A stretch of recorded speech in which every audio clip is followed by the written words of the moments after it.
Hey guys, welcome to week 6 of the REL Div 6 and Div 7 review. This is one of Round 2, Electric Boogaloo. this is one of our replay weeks. So we're going to be taking a look at a game from Div 7 and a game from Div 6. Shall we get going? Sure, I'm still loading into the replay, but I will be in it momentarily. Sure. All right, I'm going to drop us down into the game. We are now small. So this is Arkangell's Will against the Werewolf of Wall Street, so Cunning, Foxpup, and Arkangell. We were told that it's a good one to take a look at. We know nothing about it, so here we go. Looks like Cunning Foxpup picked up a wizard for an inducement. And are you in? Yep, and the Wood Elves have chosen to kick. So 3, 2, 1, play. Let's get some stats up there, or skills up there. So we got both wolves, and but we did have a missing game flesh golem. What were the predictions for this one? We predicted that the Wood elves would take this, I think, right? Yes, we did. Both of us did. Correct. Okay. There is also a bribe for the Werewolf of Wall Street, Cunning Foxpup. Yep, quite a lot of inducements. And he's got some good players. I mean, 2 tackle, Mighty Blow, 1 is piling on. Yeah, he's missing a flesh golem, but I don't think that makes a big difference in this matchup, really. It does not. Here comes a kick. A riot. All things considered, that's probably fine. Yeah. I don't like putting 3 zombies on the tree. This is exactly what he wants, but I'm guessing he's hoping to actually hit the tree. Maybe with Claw. I mean, that's if whenever I play a team with a tree, I just set up so that I can punch the tree with a Claw player.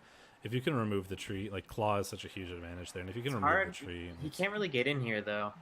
So yeah, he's not doing that. Nope. Instead elects to murder a thrower, or a catcher, rather. Breaks armor, but just a stun.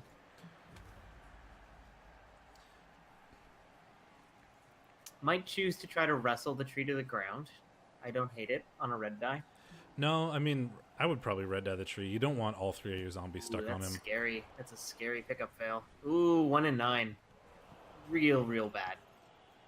This is a wolf getting Mighty Blow punched by a dancer. Yep, that's an both wolves are pretty exposed.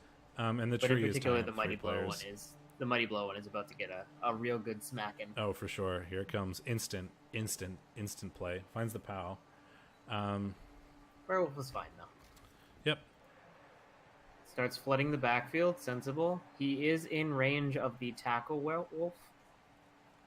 With 1 GFI, he can 2-die the tackle wolf. Yeah, and we're gonna get a lot of Wood Elves running around the line here, and they're gonna screen off the Necro from their own team and just kind of have the ball handling ghoul exposed by himself, which is a good play. So like it's bad that he failed that pickup, but if he can get it next turn and then like maybe hit that lineman with the wolf or something, we can probably get the ball pretty safe. Oof! And stumbles McFoulgood goes down and out forever. Goodbye, Stumbles McFell's good. Strength bust. Goodbye. Yeah, well, I think he set up on the line.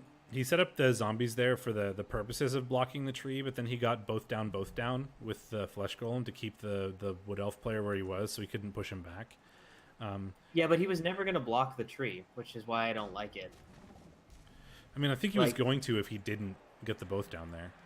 But the problem is you set up in a way that the both down ruined it. He could have set up so that he had a tackle hit on the blodge lineman, and then it would have made it a lot more likely that he could get the assists he needed to take him out. He does get his tackle Mighty Blow player involved. Yep, and so now we have at least... piling on.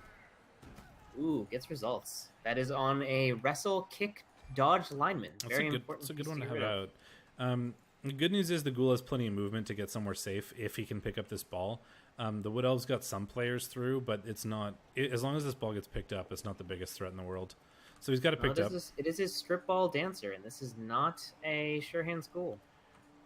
It is not. Are we going to foul the tree? We are. That's a free assist to foul with 30 player. On armor 10. Yeah, that's fine. It was only a 7+ with dirty player. That's a good foul. He does have a bribe, yeah, so it's good, certainly. But yeah, we're going to instantly see a sack attempt here. And it's going to be a 2-die sack with attempt. strip ball. Ooh, but the GFI is bad. Definitely reroll that. Double both down. Is good enough to knock the ball free, but the goal gets it. No problem. That was a lucky scatter for Cunning Fox Pup. If that went like any there other weren't way. a lot of good scatters for the Wood Elves. There's no one who could really pick it up. That's true, but at least any other. I mean, that was a bad scatter for sure. It's just it's also worth noting there weren't good ones. There was like one. There were good ones if they landed on the players, but I think there were more neutral scatters than anything else, really. Yep, we're gonna see a hit. Ooh. Mighty Blow Wolf getting a bit spicy. Here comes the Mighty Blow White. Take that War Dancer hit whenever you can. Pow down. Pow down. Armor break. He's alright. For now, that instant pile on. Oh, 100% of the time you take that pile on. He's still alright, though. It's a Mighty Blow Strip Ball War Dancer. He's at least stunned, though, which means that this ball is surprisingly safe for this turn. Because that's the only strip ball. I don't like this setting up next to the tree. This is going to mean the Flesh Golem possibly gets tied up, but nope, never mind. The tree couldn't stand up. Even if the tree did... It is a 2+, 5+, or 4+, so it is less than a 50% chance. Or no, wait, no, the take root doesn't affect if he stands up or not. Never mind. Even if he did stand up, like, that's the Flesh Golem on the tree. Both of those are players who are meant to just tie up people, so they're both kind of doing their job. It's not really the end of the world if your Flesh Golem is tied up. The only downside is that it was part of the cage. Oh, good thing the kick skill got him out of there. Visual bug there. Kick. He does break the cage open with the Dancer, but does not commit. He's a little scared of the tackle wolf, I suspect. How are you? Are you like super ahead of me? What? No. Where are you? Oh, I see what you mean. Never mind. I just Yeah. missed. The white just hit the catcher. So for the first turn in a while, he does not get a Mighty Blow hit. Nope. But it was on a catcher. He does choose to commit the not fouling. Doesn't look like he's gonna foul the catcher. the War Dancer. Oh no, never mind. Here comes. Oh, nope, doesn't foul the War Dancer. No. And Tree decides to get up because he didn't move this turn. Yeah, the only downside... a bit of a reconciliation of his forces here. Reconsolidation, I guess, is the actual word I wanted to use. Yeah, I think he could have done that better, though. Like, I mean, he's about to eat him. He hits a free Mighty Blow. Ooh, Dub Skull. Free Mighty Blow hit on the Wolf, but the Wolf survives. Because Dub Skull. Bailed out a little bit by dice there. I think, like, it's... Like, he did need to reconsolidate a bit, but he's also giving the Elves a chance to reconsolidate, and the reconsolidation for the Elves is more valuable, I think. Agreed. So I mean, this War Dancer is stuck between two Mighty Blow tackle pieces. So these players are about to have a bad time. But yeah, that's certainly true. The Dancer can just dodge out in a 2+, and he does. Hard for the Dancer to get safe, but yeah, it is hard for the Dancer to get safe, and it sucks that your really good Dancer might get punched. But if he punches the Dancer, then he's not punching the people who are actually in the way of the Necro scoring, and finds a POW on the Blodger. And considering it's turn 6, he is under a little bit of pressure to score. Oh, geez, because of the riot, yeah. Yeah, so... Ooh, coming in for a hit on the Star Catcher. I don't think he the reroll, even though he had only one left, I should say. Yeah, I don't know if I would have done that. It was very greedy, especially as he's not scoring right now, so he's got to... commit. Does find the block zombie doing work, taking down the catcher. Yeah, you've got to go forward now, at least some, and it's going to be hard for you to...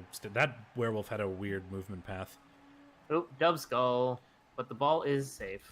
Well, not from the Strip Dancer, but... No.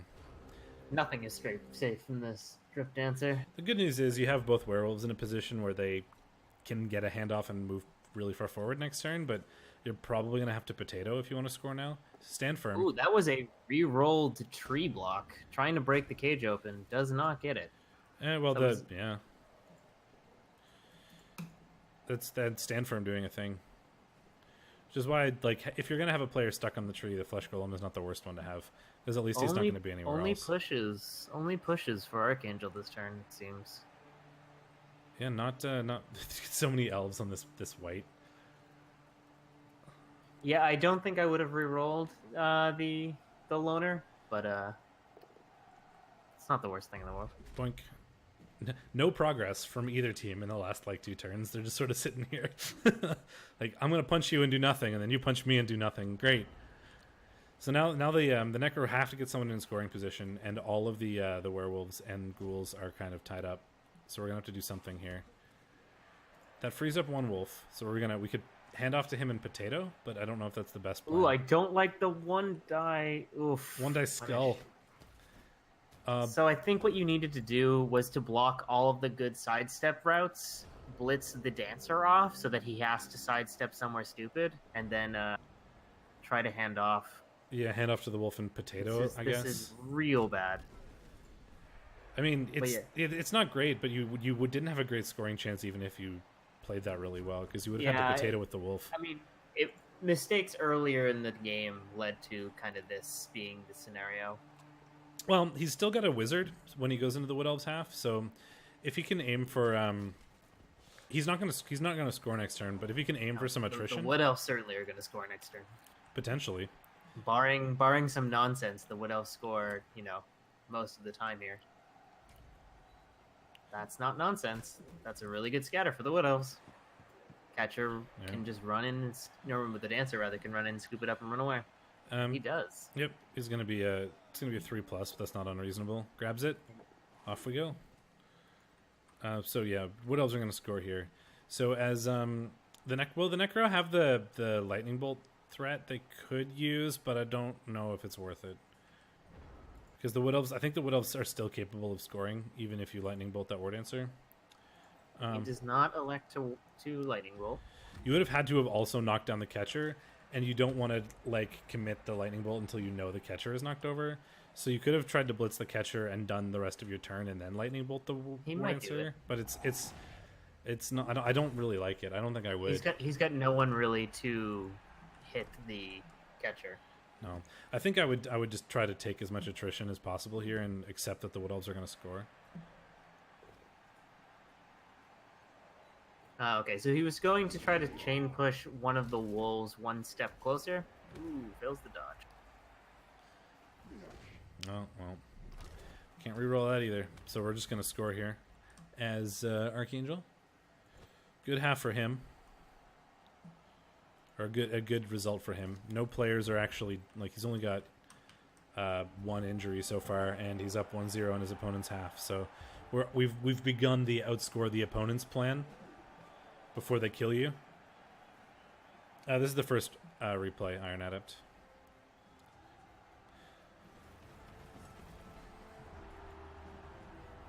We started with Div 7 this time around. Mm-hmm. Alrighty. We didn't have any KOs, did we? No, I don't think so. So there's no KOs to check out there. And here we go into half number 2. Wood Elves are going to be on offense. One Kaz on either side. Not the Kaz differential you'd like as Necro. Nope. Iron Adept this week is we're looking at replays. Next week we'll be back to the take a look at teams. We rotate between replays and team reviews so that it's not the same yep, this team looks the same as it did last week kind of thing. Yeah, so instead we'll do a look at the leaderboard and some predictions still, but we won't be doing any team deep dives. Yes. Team deep checks. Keep those memes out of your bed. Don't let your memes be dreams, Justin. My memes are never dreams. Another thing, when you set up 1 square apart, you make it easy to push people onto the tree, which is exactly what the Wood Elves want. Against trees, you really want to be spread out 2 squares between each player. Because all he's going to do now is push both zombies onto the tree. Yep.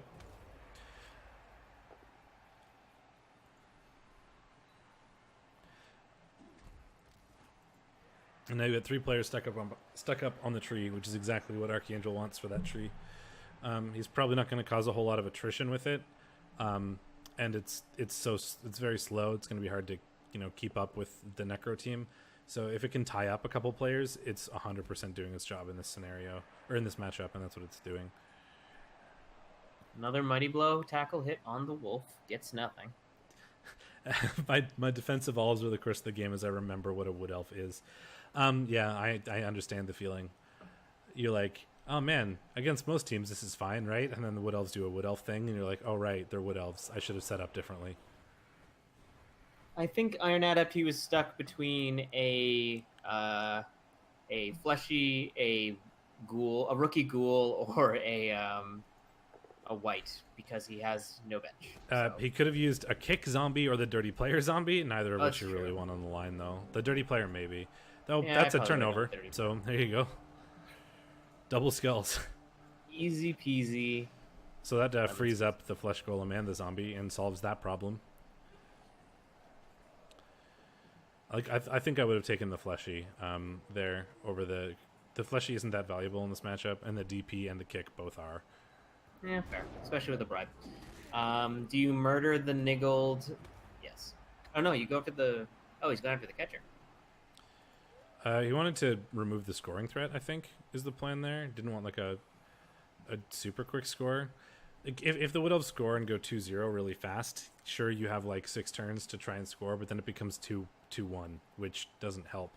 Like as the Necro here, I think you do play like the really hard defense and try to prevent the Wood Elves from scoring at all and seeing if you can tie it up at least. Because if you let them go up to 2-0, it's going to be really hard to even tie it, let alone win. Based on how the attrition has gone so far. Tree foul. Is 1 assist tree foul. It doesn't work, unfortunately, and now the white's tied up on the tree. I think I would have taken the foul still because you have the bribe, but I don't know. Like the fact that it failed is bad. It kind of sucks that it failed. It does. This also kind of leaves an easy 2-die on the Mighty Blow Wolf again. A player here would have made this a lot harder.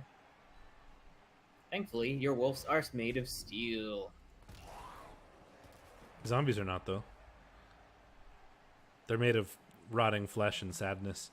Yeah, I was going to say, when you were setting this up, I felt you were overcommitting to this side, and if this tree stood up, which it did, which again, hindsight is a thing, obviously, but if the tree stands up, you're very split and very committed, and not a very easy way to disengage and get over to this side. I know it's a hard thing to argue about, right? Because like it's not really that likely that the foul fails and the tree stands up and all of these things, but it's also bad to rely on those things working in case they fail. You know? Yeah, I think if you hadn't committed this tackle wolf and instead had kept him in the middle as a safety, you'd be in a lot better spot here. We get a dodge failure though on a giant string of dodges. That said, you can free up the wolf to do a Mighty Blow Blitz on this guy. Can you get an assist in here? You can. You can Mighty Blow Blitz that War Dancer if you'd like to. Do it. I would recommend. You got to block off. You got to at least get a push with this ghoul, and then you can assist with the other ghoul and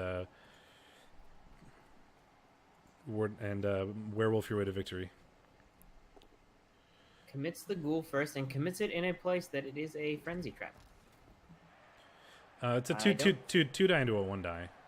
He would have had to do a 2-die into a 2-die. I think if he pushes them backwards, he would say 2-die into a 1-die. He would have had to GFI to make it a 2-die into a 2-die. If he had gone underneath, I think he would have been okay. Anyway, this is fine. He needed to GFI to get underneath. It was one. The GFI. wolf. Oh, I see. Never mind. Yeah. Ooh, red die double pows. That's boom. Yummy. And then fouls. Yeah, hero zombie. Boom! Goodbye, tree! Ha You're a little ahead of me somehow. I don't know, but I like it. It's worth noting that is an 11 into a 10 that would have killed it on a block. I know, right? 11-10. That was great. Oh, man. I hope that tree's all right. Because he just leveled. I don't want him to be dead. He got... Yeah, it's just a badly hurt. Tree's fine. But that's real. Oops, I didn't mean to switch view. That's really good for it's really good for cutting fox pup. Taking out that tree is a huge anchor, and now you can kind of hunt elves a lot more freely. Yeah, it was a really good turn also in the sense that he got everything he wanted done, so now the Wolves Wood Elves rather, are really pressured on this side and can't easily score. Or wait, never mind, they have a movement night catcher. I'm full of shit. Yep, we're gonna try. Huh, yeah, he does. Yeah, I mean, I don't know if there's much you could have really done to prevent that, honestly. No, after you overcommitted, that was pretty much it. It turns out plus movement catchers are stupid. Yeah, if you could have done something with that catcher, maybe it would have been a better situation. Like, if you couldn't score that turn, you had the lightning bolt available. But now, it's going to be really hard for the Necro to win now. It's going down to 2-0. The tree being out helps a lot, because you're probably going to get some good attrition here. And if you can quick score, if you can get a couple...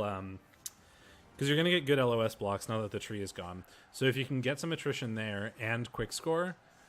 you then have the lightning bolt to attempt to turn over to tie, and they won't have very many players left, ideally, if you get the attrition you need. So, like, it's still possible to tie here. It's not unreasonable at all, but you're going to need some lucky armor rolls to get some attrition and then also quick score without too much difficulty. So we'll see if Cunning Foxpup can pull it off, but it's not unwinnable, or it's not untieable at least. Win might be hard.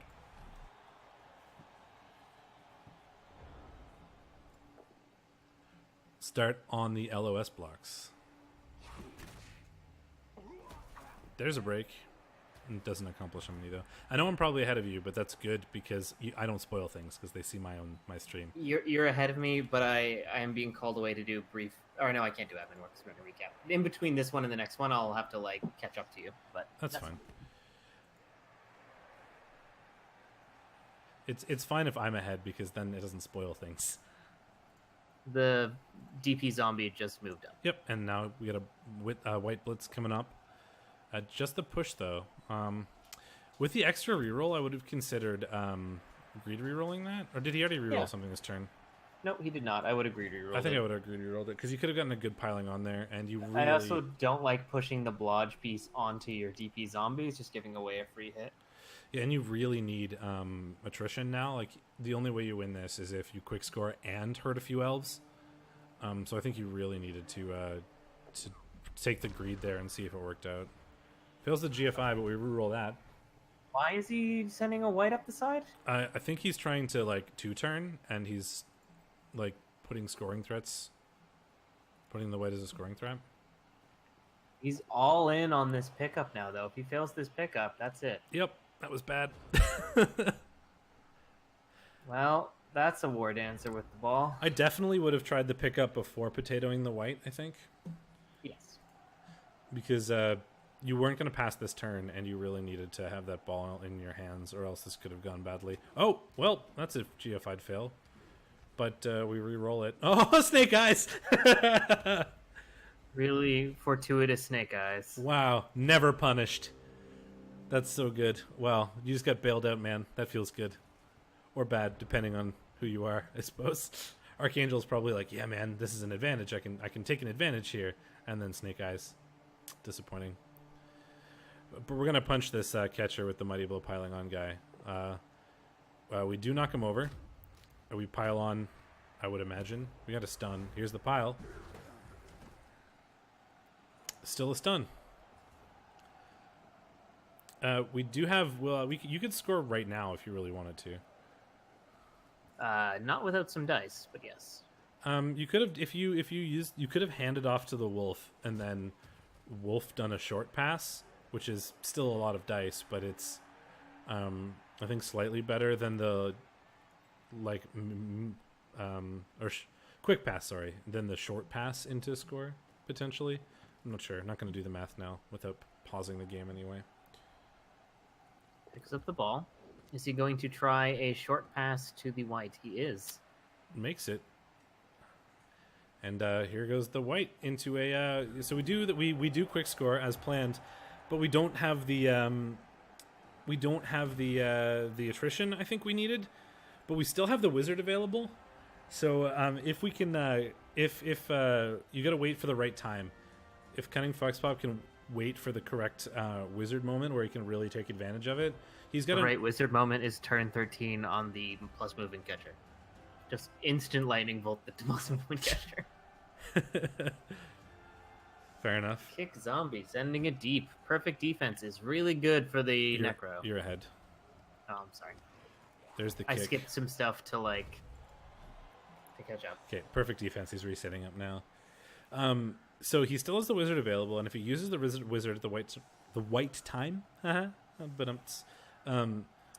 we have the chance to turn over and tie this.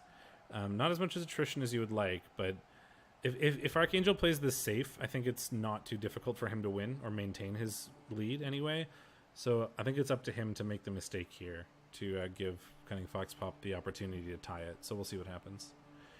Here comes the Mighty Blow Blitz on a Wolf. Wolf is fine because of push. The Wolves have been champs of not going down. You don't want to go down on a Wolf. Says you.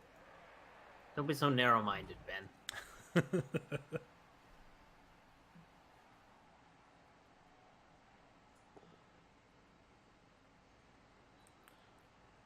Pickup fail on the thrower. That is a turnover. There are no rerolls left for the Wood Elves. Nope.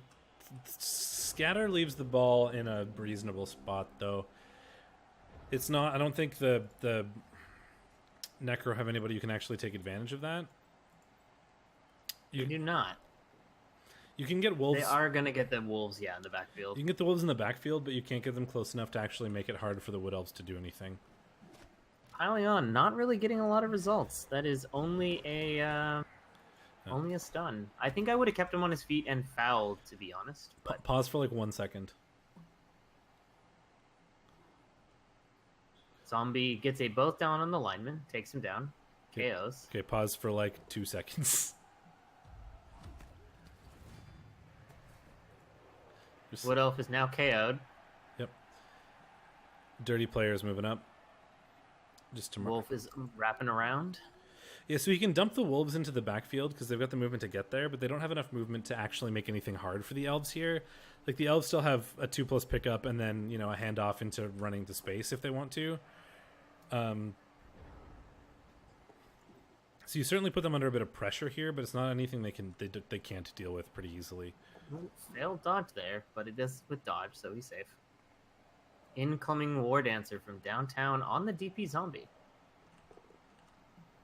Interesting target, given the plethora of exposed pieces.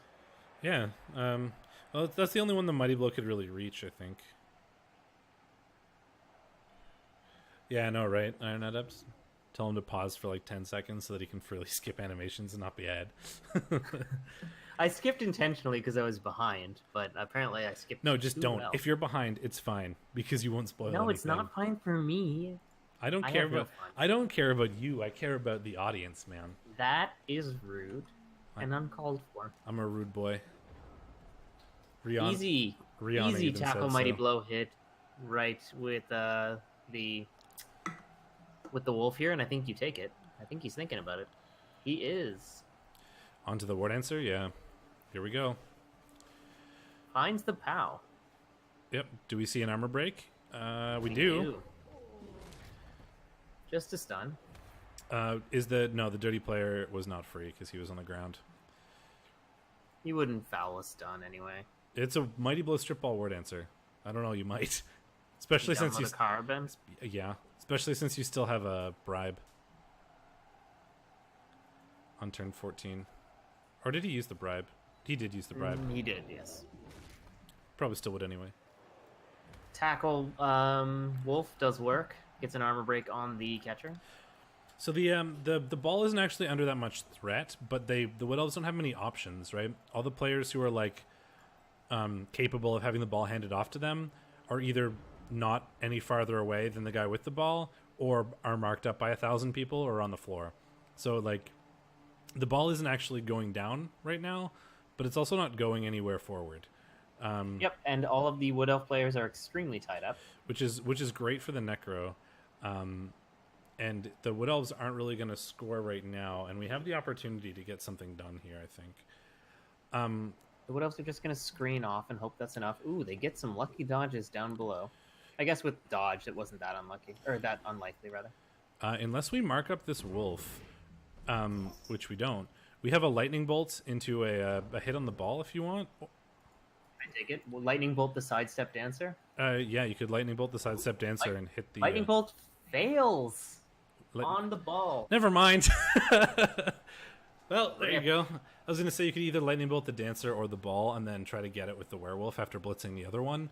I would have, for the record, done it on the dancer. The dancer is blodge step. He was the problem here. I think I would have too. Well, the werewolf had tackle, but yeah, it's objectively better, I think, to lightning bolt the war dancer.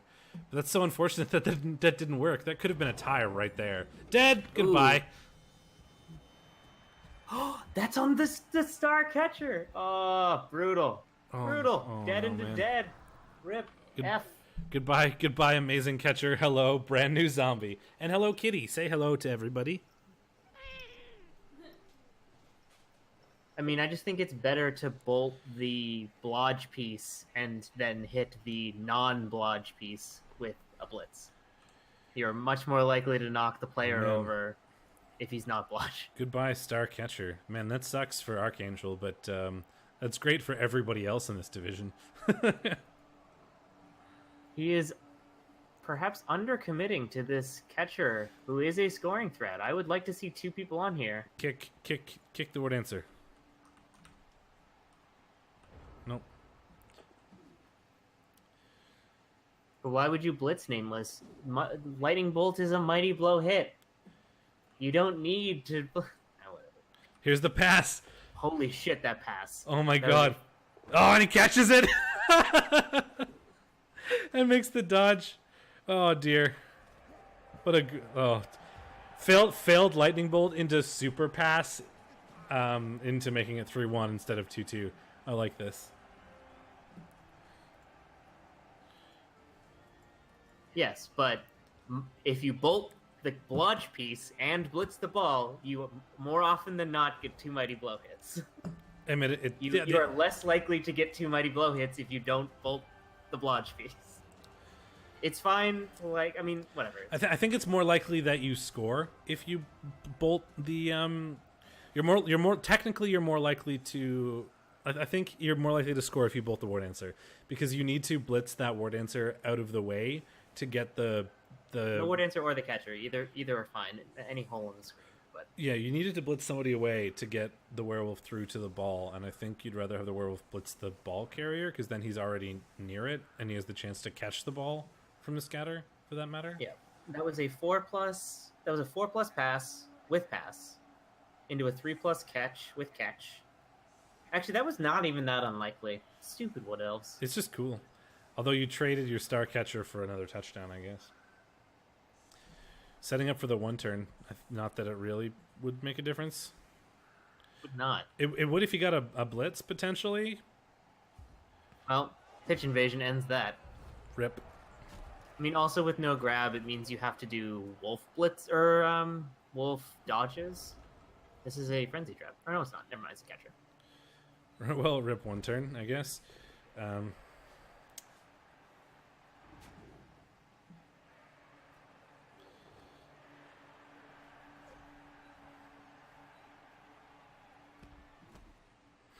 I wouldn't have traded the TD for Nameless either.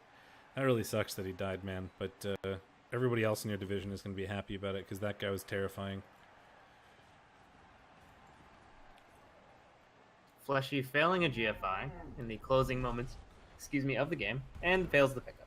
Good job, Fleshy. He was just trying to get a vanity pass because he's 15 SPP. He was. There we go. So that's that. I'll bring that back up the title screen for a second. So Hell of a result. It's hard to say that Arkangell would be happy with that, for sure. Yeah, I mean, he won, which is great, but on the other hand, he lost his star catcher, which is really unfortunate. Yep. On the one hand, winning is great. On the other hand, losing one of your best players always sucks, even if you win. All right, I'm going to put us back to the title screen, and then we are going to jump into our other game. I just don't want to spoil the score for those of you who have not previously checked. We were going to do the humans versus the orcs, but we spoiled the score live on stream last week. Yeah. So we promise Rock Lobstrosity, we will review his recap or his replay in 4 weeks. Because in 2 weeks he has an admin win, but in 4 weeks he's playing someone. One of the Nurgle teams, Rotting Yes. Snatches, I think. Yes. What am I looking for? I don't remember what we. Oh, I remember what we chose. Right. So I got to get into that game. I am getting in now, but I don't have to Yeah, it kind of was a loss for both of you. Him, an official loss, and for you, one of your better players. So, yeah, it's a thing. It sucks, but it happens. All right. Let me get to the start and pause, and then I can bring us into the game. Okay, paused. I'll bring us into the game now. Oh, right, never mind. I'm going to have to skip the first few turns to quickly go roll the miners, but I'll be back. Okay, you go do that, and I will talk. I'm going to watch Chaos Time and Buzzard 295, partially, which is Respectable Gents and the Bad QB Squad, for several reasons. One, being we haven't watched either of these teams play yet. Two, it's underworld and weird movement chaos, like chaos that have 1 billion plus movements. So I've wanted to see both of these teams play for a while. I have no idea if this game is good because nobody from this division told me if it was good or not. But I saw Chaos versus Underworld, and they're both teams that I wanted to watch, so we're going to check it out. Is basically what the point of this is. So, shall we go? The Underworld have got Fez, the star player, in the Fanatic, which is kind of fun against these Chaos. And these Chaos are the Chaos team with plus movement. There's another plus movement guy, I thought, right? Or did he die? Plus strength, like this stat freak Chaos. They're starting to get there. Like the first 3 levels they got were all plus movement. And now they've started to pick up stuff like strength and mighty blow and block, which is certainly useful. So I have no idea if this game is good or not, but I wanted to see the Underworld, and I wanted to see these Chaos, and this was a good opportunity to do so. So here we go.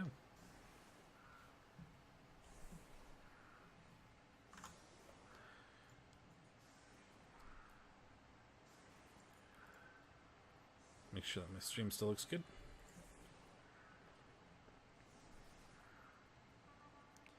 Oh, the double plus move guy. I remember him. I just didn't want to remember what happened to him. He died in a GFI. That sucks. Bad QB squad gaining an extra reroll. Ball right in front of the guy who wants to pick it up in this Skaven thrower. Instantly start with a really stupid on the troll, which is kind of funny.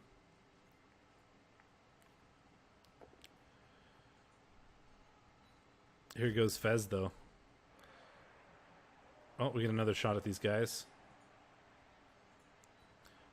Both Beastmen going down. Nothing for them in terms of armor breaks, though. Or we got one. It was just a stun. Fez is so cool. He's got disturbing presence and foul appearance, which is really weird on a ball and chain dude. I don't know what he's supposed to be. Is he also a goblin in reality? Because I know the star player models are weird. Does anybody know what Fez is supposed to be? Is he supposed to be a goblin, or is he supposed to be a not goblin with a ball and chain? Isn't he just supposed to be a really terrible chaos goblin or something? Perhaps. I don't know. I have no idea. He's supposed to be a rat. According to Iron Adept. So the Skaven have got the Underworld have got the ball in the thrower. And we've got a weird screen consisting of a troll, some goblins, and the ball and chain dude. But even with all this plus movement, the Chaos aren't really that capable of getting anywhere, or getting towards the ball. The good news is the ball and chain is not exposed. Buzzard is going to have to do well to protect that ball and chain if he wants to get work out of it. There's a lot of block Chaos Warriors that are going to take any opportunity they can to, or a lot of block dudes in general are going to take any opportunity they can to uphill that guy. And even if it's not too hard to make it a 1-die if you, with all the strength 4 that's going around, or even the strength 5 on that one guy. So he's going to have to protect that star player if he wants to utilize him.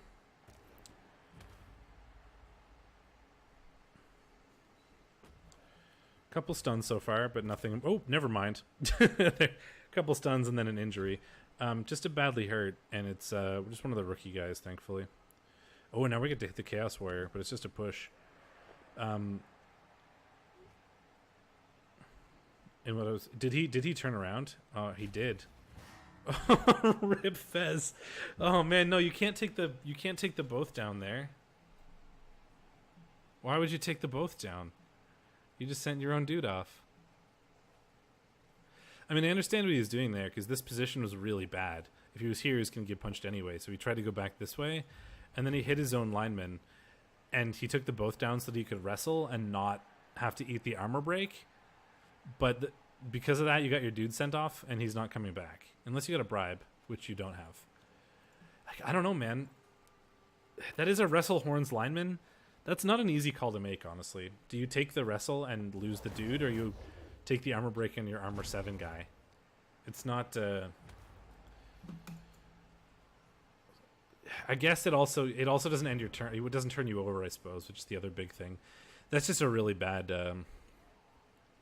It's a really bad situation. It's a really hard choice to make in general, honestly.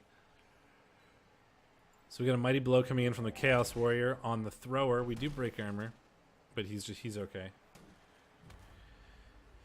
Yeah, it's not a good situation. Like, the problem is you just lost all of your inducements for this match, though, right? I think that's what I would have done too. I think I would have taken the wrestle because he's just a star player. He's not one of your own guys, and you don't want to get put in a worse position than what you were. It's just really unfortunate that it happens. It just puts you at a disadvantage, but I think it puts you at less of a disadvantage than eating the hit on your guy. It was just I didn't realize he had wrestle at first, which is why I was so aggressive against it. But he had wrestle, so it's not. I think it's a correct choice after a lot of debating. All right, here's where the Claw Mighty Blow piling on piece does a thing. I don't think you can afford to pile on though, because the Chaos is doing a really good job of keeping their players mostly safe. Like, the blocks are difficult, and you can't afford to pile on any of these hits, or you're going to get hit, or fouled, or stuck in a bad spot. And then we get a send-off for the Goblins. I mean, I think that was a reasonable foul, but unfortunately it accomplished nothing and it got you sent off. So that really sucks. Yeah, this dude has wrestle, so he selected to use the wrestle so that it didn't turn over and he didn't break armor on this guy, but it did send Fez down. The other option was to take the hit on this guy, and he would have gotten armor broken, or potentially armor broken, and it wouldn't have sent Fez down, but it also would have turned him over because one of his guys would have gotten knocked over. So it was a weird problem. 2 more Lino levels after a bye into 2 more normals. Oh, it's unfortunate. But the Chaos are just lining up for some hits now. This is not where the Underworld want to be. This is looking good for the Chaos so far. This is a weird line of Chaos, but it turns out to mostly work. It's going to be, you're only really giving. This is actually a good piling on though. If you follow that up, you could have piled that on and not been in unreasonable shape. Because you could have gotten the ball pretty safe without having to put him there. Because you pushed him back here, you could have pushed him back here and then piled on, and you got these guys to keep him safe. So maybe that would have been a reasonable pile on. But you didn't break armor, so probably not worth it. If you had broken armor, I would have piled that on, I think. Right, so we're going to get the Goblins out so that they're at least not getting punched, but we're still giving up 3 hits potentially, because we can hit this troll without too much difficulty either. You could have used this guy to hit the troll more easily, but I understand this. You want to take the Mighty Blow hit on the Armor 7 guy. And we'll just blitz the troll with the Strength dude to guarantee that it's a 2-die without having to commit too many more assists. This does free up the troll, but it also gets the troll off your guys. So there's a trade-off there, I suppose. But this is a claw block troll, so he's not too unhappy to hit somebody next turn. Okay, I am back in. I'm catching up. I just saw the plus strength guy hit the troll. Yep, we just have a Skaven Blitzer blitzing on the turn right after that. Skaven Blitzer blitzes a guard block beast. really stupid on the troll. So after all that work, he's freed up, and then really stupid's poor troll. The ball is still safe though, but the underworld are having a difficult time progressing forward. We do have a lot of the the chaos. Oh, skull. I was gonna say we have a lot of the chaos stuck up over on this side, but that skull kind of frees them up basically to their heart's content. And they can move mostly back over without too much difficulty. Yeah, so I think this is a pretty good spot for the chaos. They are not likely to get scored against right now. I just saw a blitz come in on the Skaven Blitzer. Have you gotten to that point yet? Yep, okay. That just happened. He just re-rolled it and got a push. So I think we're dead even now. Yep. You can mark up that ball carrier if you want. Elect not to. It would give a pretty easy Mighty Blow Claw piling on hit on the guy that you chose to do it with, though, so I understand why you wouldn't.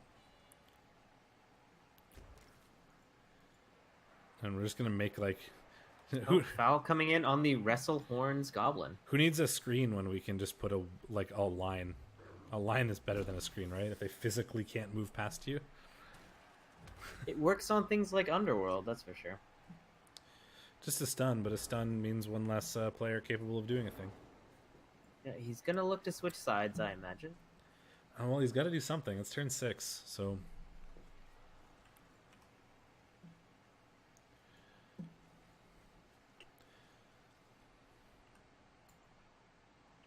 It's a 1-die, and it's a knockdown. Ooh! That is a dead Chaos Warrior. Oh, you're just ahead of me now. Oh! God damn it. Dead. Guess what the APO is? Is it dead? It is. Well, MyStace was just complaining about this team not being as deadly as it was against him, and then they kill a Chaos Warrior. But it's worth noting that is our second dead into dead APO of the evening. It's a rookie Chaos Warrior, though, so it could have been worse, I guess.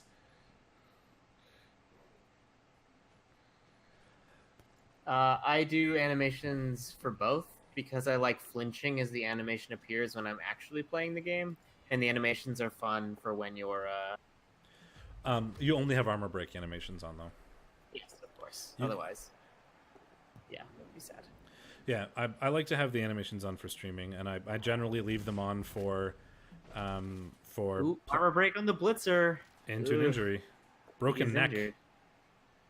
Ugh, Apo, instant. And got niggled. Oh. Niggle or Agibust? I think you take the niggle. I mean, I'd consider the Agibust because you don't care about... He's not carrying the ball. He's blitzing people. And the niggle just makes him such a big target. You need him to have Agi 3. I mean, he's a big target no matter what. Niggle is worse, though. I think I would have taken the Agibust. He's just going to die. He's a blitzer. You can build a new one, whatever. I mean, I would have taken the Agibust, I think. He's never carrying the ball. Gets a KO with the troll. Troll doing some work. My biggest thing is that I don't want to change game settings in between streaming and playing because 99.9% of the time when I'm playing, I'm streaming. So they're just I don't want to bother changing streams. They're changing game settings for like the very few cases where I don't stream. So they're always on for me for armor breaks.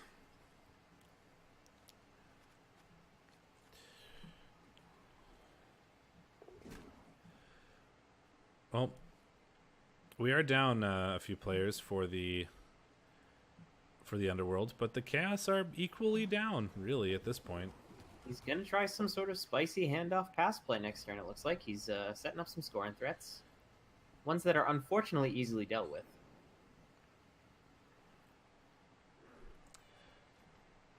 I think you take tackle, though. He wants to take tackle next, that killer. Yes.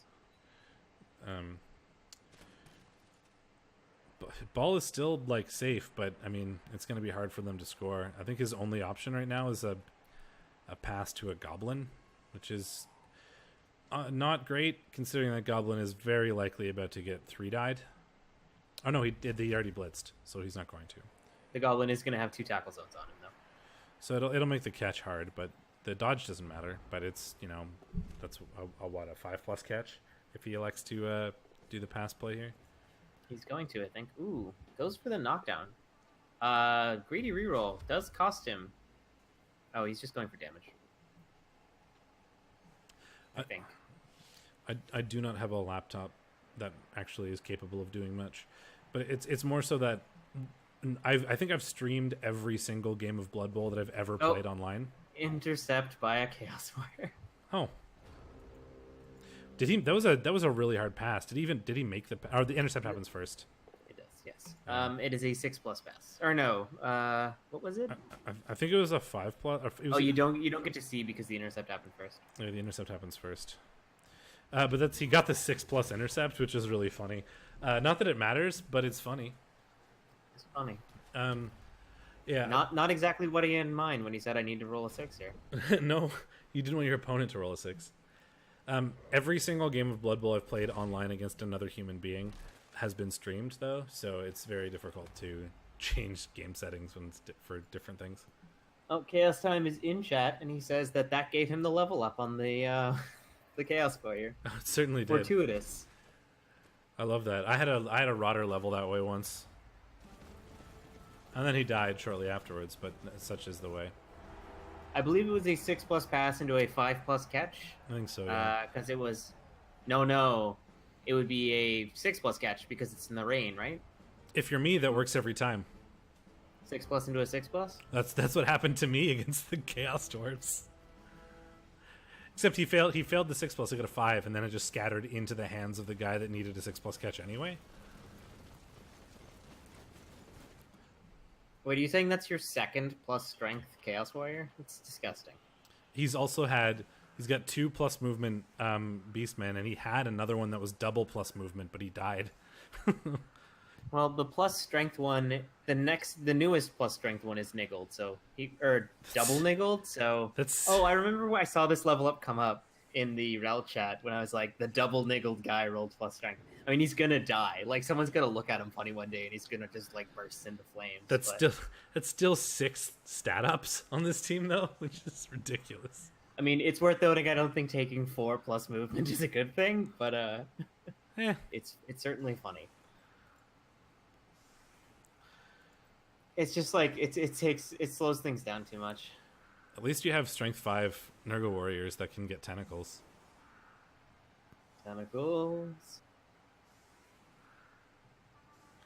Tentacles, yeah. The strength 5 dude, he needs Horns, tentacles. Frenzy, minus AV, build your own Minotaur. No, Alexander gets tentacles next for sure. The double the double niggled guy, maybe not, because you don't really want him to just sit there and eat blocks. No, he's gonna die the second you fight a claw team. You're ahead of me because I just got the kickoff event. Here's a 3 die onto a goblin. Boink. Not taking the diagonal blocks. If you block down the line, you can do this in a more efficient way so that you get more blocks. Yep. But I think we're going to see a claw. Oh, wait, no, he doesn't have any claw. I think we're going to see a mighty blow hit on a troll. Nope, just a plus strength hit. Yeah, I mean, you got to hit the troll to free up your players, I think. I don't agree with the reroll. The reroll was greedy. Like, you're hitting AV9 Thick Skull regen with no Mighty Blow. The odds of you causing damage are basically 0. Yeah. Rerolling there puts you at 2 rerolls rather on turn 9 in the rain. It's pretty sketch. I would have liked to have hit the lineman, but I think you have to hit the troll there to try to free up some of your players. Does get the 4+ pickup. That's nice. That's certainly a start. And we got the ball safe for the most part. Can this... well, nothing is safe from a Horns wrestle. Oh, plus movement guy coming around the side. It is open. Yep. I was just counting that, and then it happened, so... Just a 1 die, and the 1 die is not good. It is not. And that leaves your plus movement thrower pretty exposed. Whatever. But throwers are useless. I think I would have taken it. I think I would have taken that chance. You got to go for it.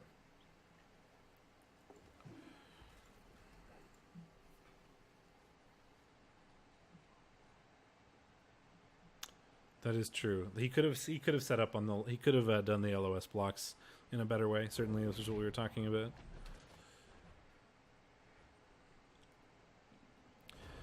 Failed to dodge, so we're going to turn over here, and we have a pretty reasonable left side attack here, right? We just have to punch that one goblin, Trent Diffler or whatever. Let me know when you get to the block on the goblin. Just a KO just happened. Okay. I'm letting the timer tick down entirely. Sure. We're gonna blitz the thrower. Let's see. Blitzes him into more blocks. This is sensible. Yep. The other thing you could have done is if you blitzed Trent Dilford, the Underworld Goblin there, you have a hole that you could go through, and then you could have screened off a lot of the Underworld team from your players, which is certainly more aggressive. I think this is safer and more likely to cause attrition. But you had an opportunity that you could have taken there. I don't know if I would have, but... Pushing him onto the ball is brave. Had that not been an armor break, I mean, maybe he was going to foul him with this rookie policeman. Certainly is. Wouldn't foul the stun. Does he have a bribe? Dead! No, you're ahead of me. That's fine. I just snorted really bad. But he got a dead, but we got a send off, so we're just trading deaths here. Yep. Who is that just died? Is there a trade? No. Oh, never mind. Right, he killed the Chaos Warrior. Yeah. 2 deaths so far. Oh, loner failure. So we do not get the greed hit that we would have liked there. That was entirely a greed reroll, which I don't know if I agree with. No, not with the loner. I would have rerolled it. I would have been happy rerolling a free hit on a block Mighty Blow double niggled player, but not with a loner. Oh man, I mean, I don't know. For that to have then caused a death would have made me giggle, but you know.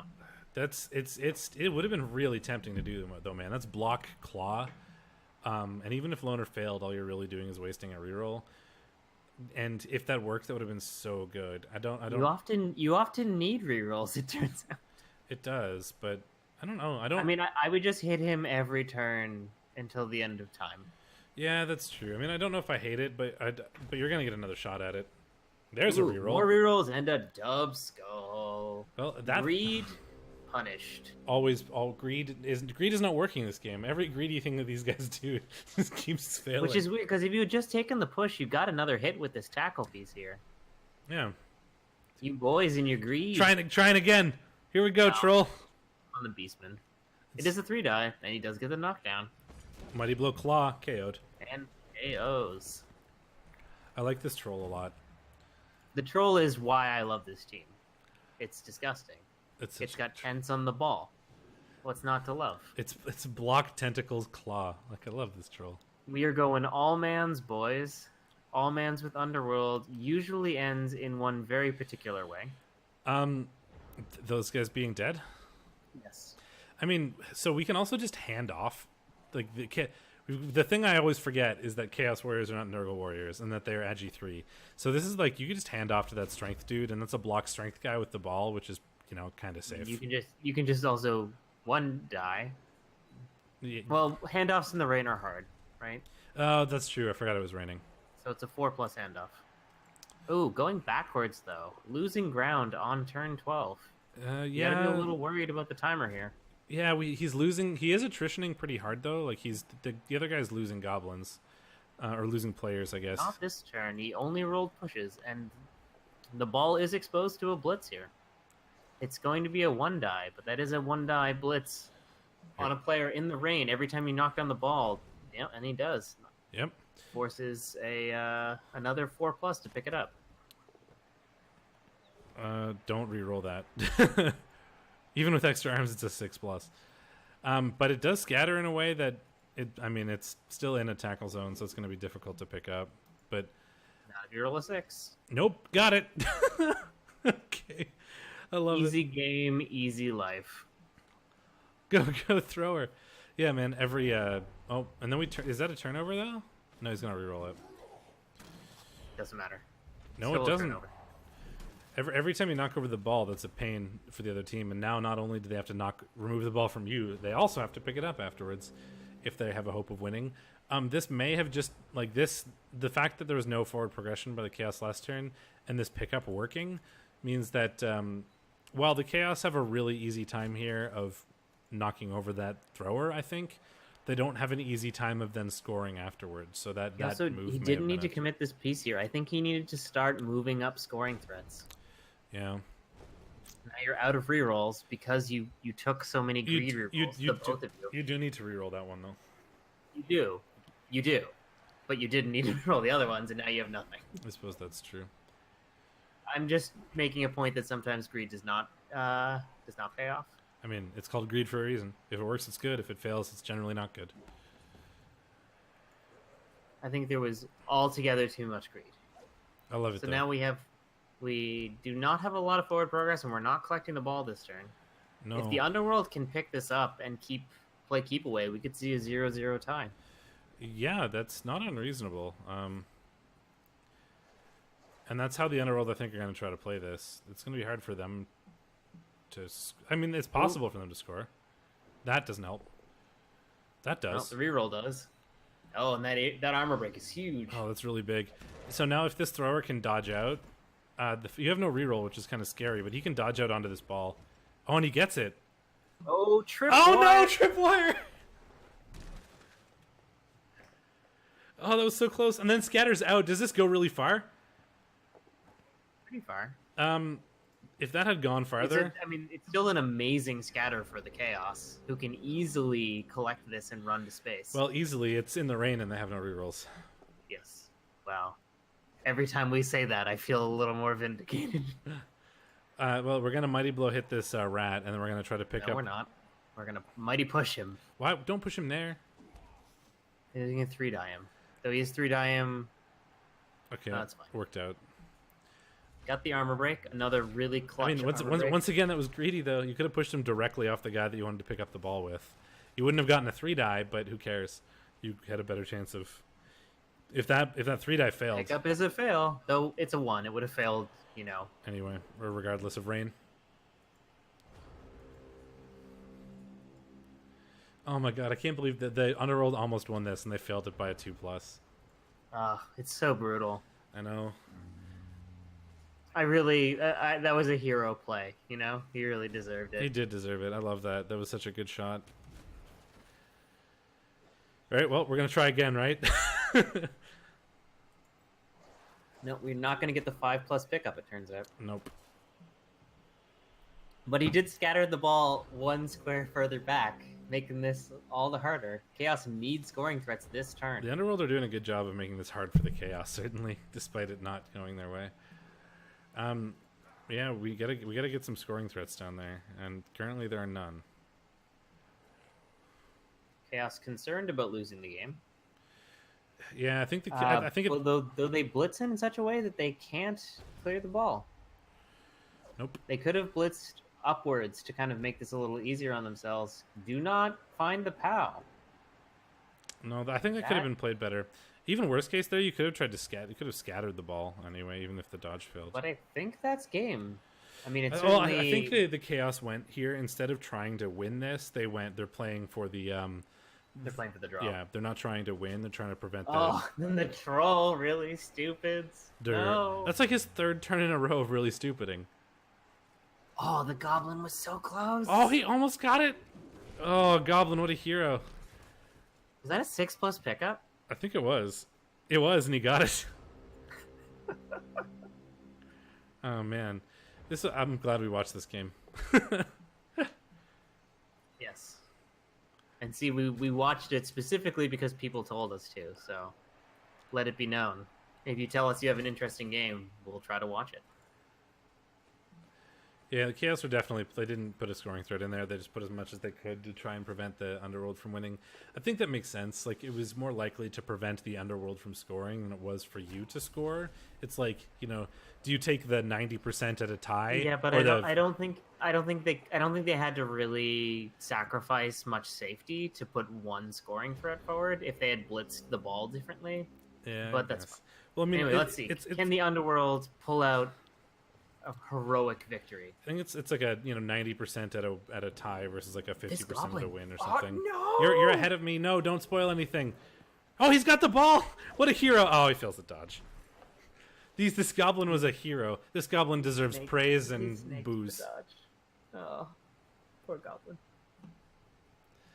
And then Fez, the star player, gets MVP. Sadly, so the bad QB squad only gets 2 SPP out of that whole game, despite them playing their butts off. Chaos get some SPP, and they get a level on that Chaos Warrior, and they level up a block Beastman. So, despite it being a tie, it's actually the Chaos actually got some development out of it, which is good for them, certainly. And those are the two games that we're going to take a look at. So we are in Division 6, so we might as well stay with Division 6, right? Sure. So let's see.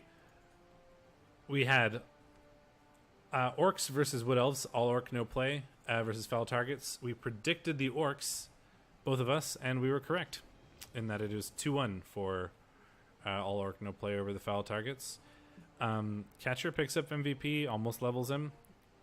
Line, he's one away. It's a vanity pass, pretty easy for a catcher. MVP on Orc, but just a lineman. Nothing exciting there. Let's see. Orcs sustained a lot of KOs against the Wood Elves, surprisingly, and the Wood Elves kind of what happened was what we sort of expected, you know. Bunch of blocks taken, KOs, casualties, 1 death, and an interception, surprisingly. Yeah, I really wanted to watch the Lizard versus Lizard game, Hiroto, but turns out it hasn't happened yet.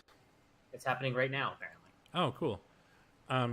That's neat. Because it was a cool question of like who wins, developed but fewer Saurus because they had some MNGs, or undeveloped Saurus who have Slibly. How far are they in the game?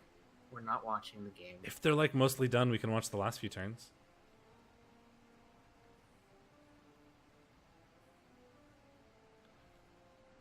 We probably shouldn't. So yeah, that game's going on currently. What did we predict for it? We predicted. I think we predicted Draenor to win, yes. which was Dead Wrestlers Society, or am I thinking of that backwards? No, you're thinking of it right. Yeah, that's correct. Okay, so we had Rage Dwarf and Fogmire Fen Beasts, which we predicted the Lizards, and the Lizards won. No, I'm looking. No, you're looking at the wrong thing. This happened before. This already. Oh, happened. that already happened. happened. We didn't predict that one. Average Race Joes and Hufflepuff Heroes are one that we predicted. We predicted the Lizards, and we were right. You're not even going to look at the Rage Dwarf versus Lizards? Didn't that already happen before we? Oh, I said we. I suppose we were going to. We didn't review the game. Yeah. So 0-1 for Fogmire Fen Beasts. 17 armor breaks. There was a bomber. Breaks. There was an impact of the bomb. Was there? There was. Yep. So the Dwarves picked up Boomer or whatever? Just kind of cool. The Lizards just bullied the hell out of these Dwarves. The Dwarves only got 39 blocks to 57. Jesus. Yeah, I mean, Lizards pitch controlled the Dwarves pretty well, it seems. 5 KOs, 3 injuries, and 2 kills to 1 KO, man. 4 injuries. So just a brutal game for both sides. Yeah, the Dwarves got like out removed a little bit, it seems, unfortunately. And if you get out removed by Lizards, you lose, because Lizards are their Saurus are just so good at oppressing you, especially if you don't have the players to keep up with them. Yep. But we got an MVP on a Blitzer. We got an MVP on a movement busted Saurus, which is non-ideal. Some decent SPP all around though. Some going to places. 5, 6, 7, 8, 9, 13 for the Dwarves. 14 for the Lizards. Though that Blitzer is basically done, as he has Blodge, Guard, plus Strength, Stand Firm. I mean, you could give him Tackle. Tentacles! He'd be perfect for Tentacles if you could get them. He'd be better with Prehensile Tail at Strength 4. I suppose that's true. I mean, if I could give it to him, I'd give it to him. Yeah. All right. So Average Race Joes and the Hufflepuff Heroes was we predicted a Lizard win over the Khemri here, and we were right in a 1-0 with Michelle Jones, the Saurus, getting MVP, and Colopterus, the Skeleton, getting MVP, putting him 1 away. He's a guard skeleton, so he's actually not bad to level, because you want to keep that guard around, so you could get block or something. So that's actually pretty good, surprisingly. Yep, it's not too bad. You can pick up block, obviously, and that makes him a lot more durable. Mm-hmm. Both sides had an expulsion, so there was some fouling going on. You'd expect it from the Khemri, but you'd not necessarily expect it from the Lizards. Hitting fixed skull regen players with 60k minimum skinks can be a bit dicey. But it happens. Yep. Sometimes you can get a good value foul off, and it's worth it. Lizards made 64 blocks, got 3 KOs and 3 injuries. To the Khemri's 43 and only 2 KOs. So. Although the Lizards did sustain a casualty and the Hufflepuff Heroes sustained 4 casualties despite the 3 inflicted, so they both hurt themselves rather than each other. But, Khemri being out-removed by Lizards, Same problem as before. If you get out removed by lizards, you're gonna have a bad time. And I imagine that's what happened. Lizards just controlled the pitch and scored when it was safe and protected the ball otherwise to make it a 1-0 for them. And the Khemri wouldn't have had a whole lot of opportunity to do much else, I think. Yep, Lizards walk away with a fairly average win result of 14 SPP, while the Khemri only get an MVP, sadly. Oh, that's unfortunate. We get the Cold Ones, Great Cold Ones, and Bioware for Life, which was a Norse and Vampire one, which we predicted somewhat unsurprisingly. No, this nothing. is we didn't. It had already happened, maybe. We didn't predict anything for this one. I think it had already happened. I don't know. I would have predicted the Norse win. Spoilers. Turns out we don't remember what happens the week after we do things. We say things and then we forget about it until next week. I don't have anything written down, and I double-checked these, so I'm pretty sure... it must have already happened then. This had already been played. Unexpected result, to say the least. 52 blocks for the Norse and only getting 2 KOs and 3 injuries on Vampires, and sustaining 3 KOs and 2 injuries on 26 blocks. Yeah. Is pretty brutal. The let's see, the Vamps, they made basically an average amount of bloodlusts. Hypnogazes were slightly... They only failed 1 Hypnogaze, which certainly worked out for them.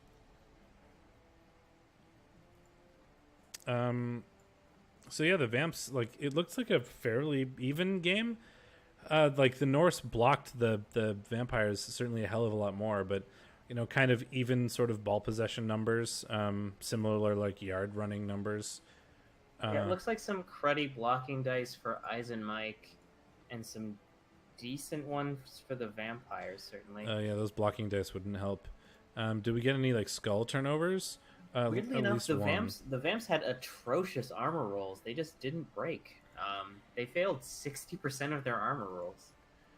Yeah, and there's at least one. There's only one like double skull, or it was a single skull, but there was just one skull turnover for the Norse, despite them having a lot more skulls than POWs. Yeah, I'm kind of interested to know what happened there. I mean, it looks like the Vampires just didn't break, and that's kind of what happened. And if Vampires don't break, it turns out Vampires are very good players. And they can do things as long as they still actually have players on the field. In half 2, Vampires normally do that thing where they're really good in the first half, and then by the time they get to the second half, they kind of crumple because they lose their thralls. But if you don't lose thralls and you don't crumple, then suddenly it becomes a lot harder to deal with them. So perhaps we're looking at something like that. So we have Elements of Style and Rouge's Gallery. So this was a Wood Elves versus Chaos Dwarves, and we predicted the Wood Elves to win, and we were both correct. So far we're doing pretty good. We've got Aluminium or Aluminum, depending on where you're from, getting the MVP as a word answer, but he's also dead. So that's a thing. That's a strip ball tackle word answer, dying, which kind of sucks. And especially since he got MVP. And a Bull Centaur gets it, which puts him 3 from leveling. So he's a touchdown away from leveling, and he's, Agi 3, so not an unreasonable ball carrier in the first place. Not at all. Kind of a weird jack of all trades, guard, break, tackle, Agi 3 block guy, but I say that every time I look at that team. So let's see. We had 6 casualties, 1 death, and 3 KOs sustained for the Wood Elves. Only 1 casualty sustained for the Chaos Dwarves. But we have, 3 successful passes, 3 successful catches, 2 touchdowns. The Elves broke, but I think they did that thing that Elves do where they're capable of sort of outscoring slow teams, right? You just score enough times, and even if you lose players, it's just hard for the slow teams to catch up to the amount of touchdowns you have, and I feel like that's what happened. Yeah, apparently the ward answer died to a turn 1 end of turn attrition fireball. Oh my god, I would be so salty. Apo dead into dead. I can't quite express to you how much I hate turn 1 attrition fireballs. It worked. It worked. 100% of the time, they work every time. I hate that it worked. Oh man, I mean, I feel like I'm not a very salty Blood Bowl player. I think that would have made me salty. So, I can only imagine what somebody who is normal would be like, or even a salty player. I don't know what my stays is like, but I think I have a bit of a reputation for being not salty. So, and I think that would have made me salty. So, no blame there. Bunch of SPP on both sides. 10 for that bull, but calcium, scandium, chlorine, phosphorus, and boron all picking up some SPP. And Wood Elves doing the thing where they score a bunch, even though they lose players. Hopefully none of those other injuries were permanents, because you just lost a good war dancer. But, oh man, at least you won. Yeah. And then Respectable Gents and the Bad QB Squad, we just watched that game, so we don't have anything to talk about. It's worth noting that I predicted the Chaos and Justin predicted the Underworld, and then they tied. So I guess that was, although if I recall correctly, that was one of the ones where we were like, we've picked all the same ones so far this time. That's exactly Somebody what happened. pick I was like, one. I'll bite the bullet and take the Underworld because I like the Underworld, but yeah. So nothing happens there because it's a tie. We predicted opposite teams and we had a tie. So that's what we get for that. So we still don't know. The Economy of Scale and Dead Wrestler Society haven't played. They're currently playing now.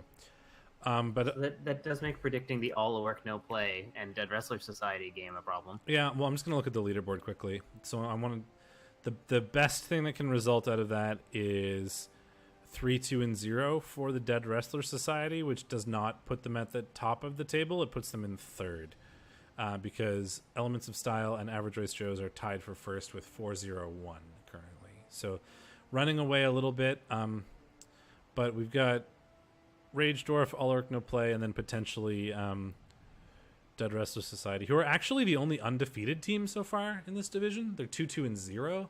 They're the only one without a loss. So they still have a good shot of shooting up the leaderboards pretty quickly if they throw a couple more wins under their belt. Yeah, it makes predicting a bit difficult, certainly, but we can try to predict the other ones. I mean, do we want to predict that one anyway? Yeah, I mean, of course we do. Fair enough. So assuming that the lizard on lizard match doesn't cause a ton of attrition, which you wouldn't necessarily expect it to, the Dead Wrestler Societies will be back to full strength. That puts them at 3 guard, a bunch of Mighty Blow, a Blodge, versus the Orc guys. Yep. Who have 5 guard, some plus strength. So normally Orcs are a tough matchup for lizards at the best of times, and this Orc team is disgusting. So yeah, they're gonna have a pretty. I'd be tempted to give it to the Orcs. They're gonna have a not too difficult time tying up some Saurus with the block and the guard Black Orcs, and then that leaves 3 Mighty Blow or 3 tackle blitzers. One of them is Mighty Blow tackle, capable of hunting skinks. So I think I'd like to give this to the Orcs too. But these are like very pitch control-y Orcs, and I like them. I like this matchup for them because they've got so much more development than the lizards. But it's always hard to say. The lizards actually have a lot more Mighty Blow, weirdly enough, and Mighty Blow can eventually cause some nasty attrition, which could make things difficult for the Orcs. Yeah, and we also don't know what's going to happen with Dead Wrestler Society because they're playing right now. So it's put a pin in that one. Don't blame us too hard if we get that wrong. Foul Targets and Fogmire Fenbeasts. So you've got Rolling Red, the Lizards, who are 1540 with an MNG'd Saurus, Block Mighty Blow Guard Saurus at that, against Jeff's Foul Targets, where the 1080 Wood Elves. Ooh. But they're going to be a lot higher with the loners they get. We are MNG'd on the Agi accurate thrower, which is a little annoying. We still have the block grab tree who can accomplish things, and those war dancers are pretty capable of accomplishing some nonsense. But this team has been heavily trimmed, so and it's gonna be facing 2 tackle Mighty Blow frenzy pieces, one of which has pro, and a Mighty Blow piling on. Rather, it's gonna be a lot of attrition.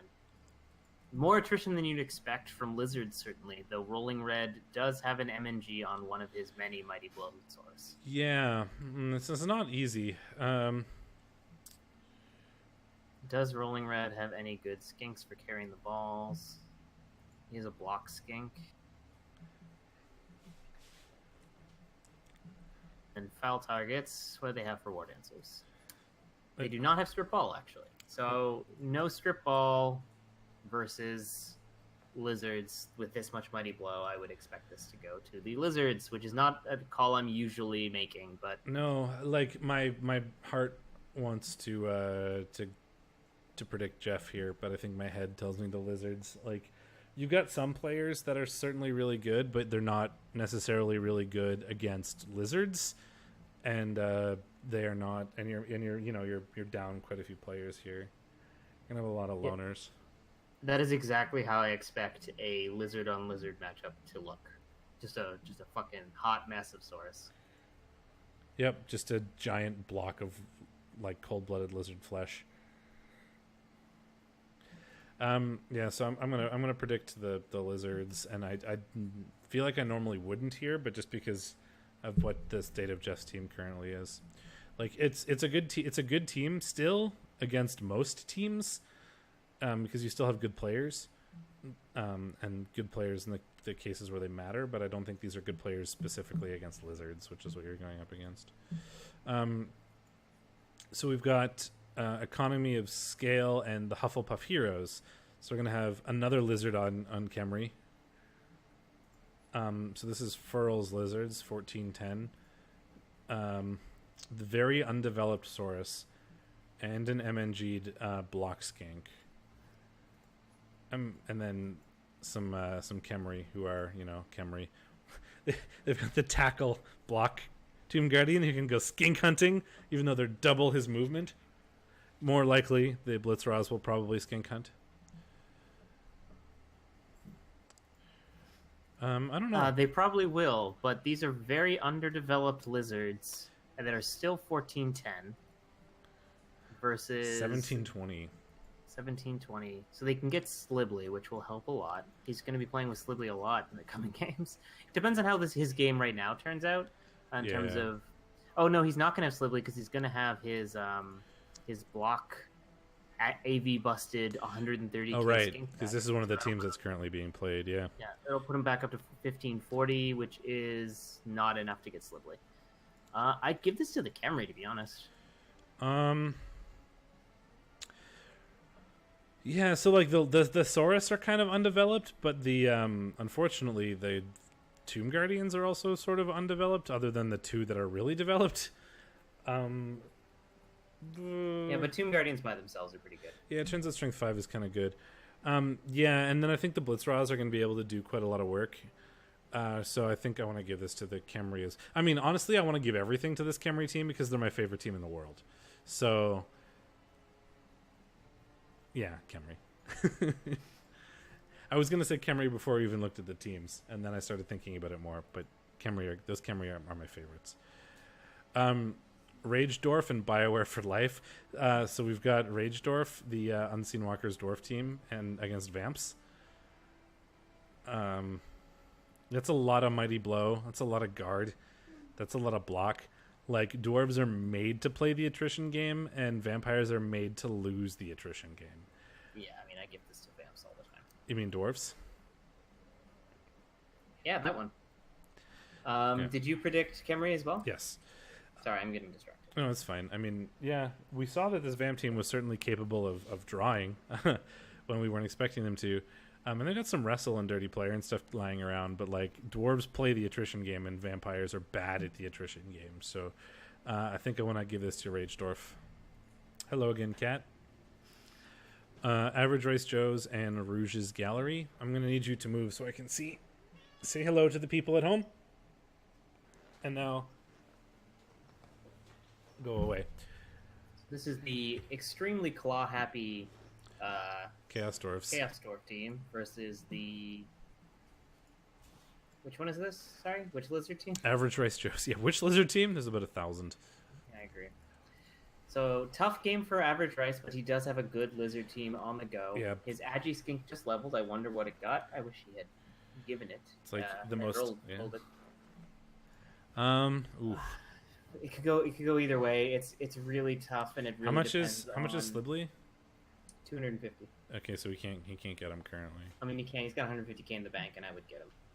Well, so even if he goes to if he goes to 1650, Yeah. He's got 7, he's got 12. I would consider ditching Justin Redmond II if it helped. This is a game that's going to be really tough, and having that extra presence on the field could help. Yeah, so the good news is the Chaos Dwarves are missing one Chaos Dwarf blocker. Bad news is he's not one of the claw ones. Semi-good news is that he's one of the guard ones. So that puts the Chaos Dwarves at only 3 guard, which, I mean, is still good, but it doesn't quite counter the lizard strength as much as you would like. Yep, agreed. It's going to be a tough game. Oh, and there's also the dwarves are 60k overpriced, so the lizards are not getting Slibly because the dwarves at 220 in the bank. The dwarves have banked money, yeah. So 70k, yeah. So they're actually 1740 to 1650 minimum, yeah. So you're only getting babes. Maybe a spare Appo. I'd grab the spare Appo, I think, in this case. I mean, with 3 Claw Mighty Blow players, you grab the first Appo so that you can Appo the turn 1 badly hurt. Yep. And the second one is to save something you love. I think I'm going to go with Chaos Dwarfs, mostly because it turns out lizards are bad against Claw Mighty Blow, and these Chaos Dwarfs have a lot of Claw Mighty Blow. But it's a good, but Average Race is a good coach, and that's a solid, TV efficient lizard team. It's not. Yeah, I'm going to go. I think the lizards will win. I just think they might die.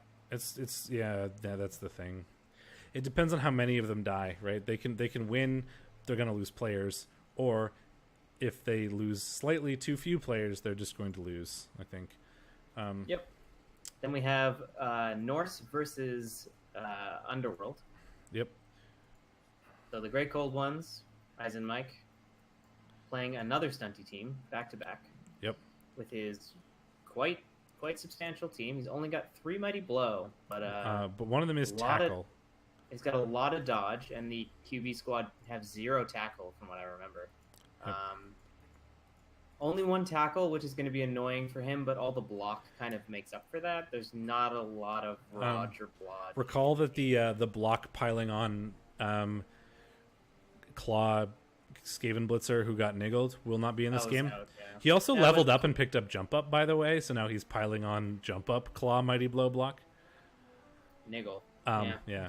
But so he's going to be out. The Claw doesn't really matter, but the Mighty Blow piling on Jump Up certainly does. Yeah, I mean, this is going to the Norse. And you have no other killing options. You don't even have any other blitzers because he doesn't have one. He'll have 0 blitzers, and Underworld really rely on their positionals. This is a brutal game for the Underworld under the best of times, and this is not the best of times. Yeah, we're going Norse, but the Underworld rely on their positionals so much, and they're missing their 2 most important ones the next game in both their blitzers. So those goblins are going to get crunched. Yep. And Elements of Style and the Respectable Gents. We've got MyStays versus that Chaos team. I mean, it sounds straightforward, but I think I just want to go with MyStays and the Wood Elves. I mean, they're doing really well so far this season, despite losing some players. They've still got the 1 turner available. The Chaos don't really have the tools yet to deal with the Wood Elves. They've got a couple Mighty Blow, but none of them are on the dudes with tackle. They've got a couple tackle, but they don't have Mighty Blow. And they'll be down a Chaos Warrior as well. Not that the Chaos Warrior matters too much versus the Wood Elves, but I think I just have to give this to MyStays. I'm going to give it to MyStays as well. All right, so that is Division 6.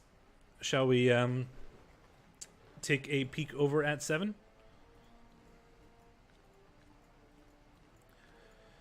Yes.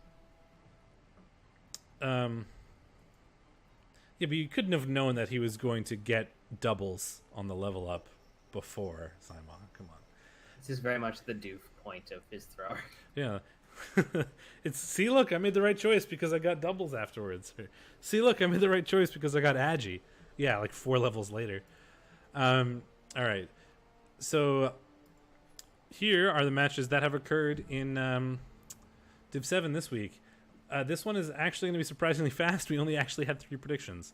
Yeti to Conquer versus Armor Furnace was an admin win, so we can skip that one. We got no level ups from the MVPs as far as I can tell. Werewolf of Wall Street versus Arkangel's Will. We just watched that one. We predicted the Wood Elves were going to win, and they did. So we're doing well. We haven't been wrong yet, have we? Nope. Well, other than the tie, but the ties don't count. We have the Rotting Snatches versus the Rotterhood, which It already happened, so Yep. we didn't predict it. Yep, we can still look at the results though. So much SPP for the Rotting Snatches. I think we already did peek at it, but Jesus, this is 15 Yeah. or 10, 16, 20 SPP for the Nurgle. Yikes.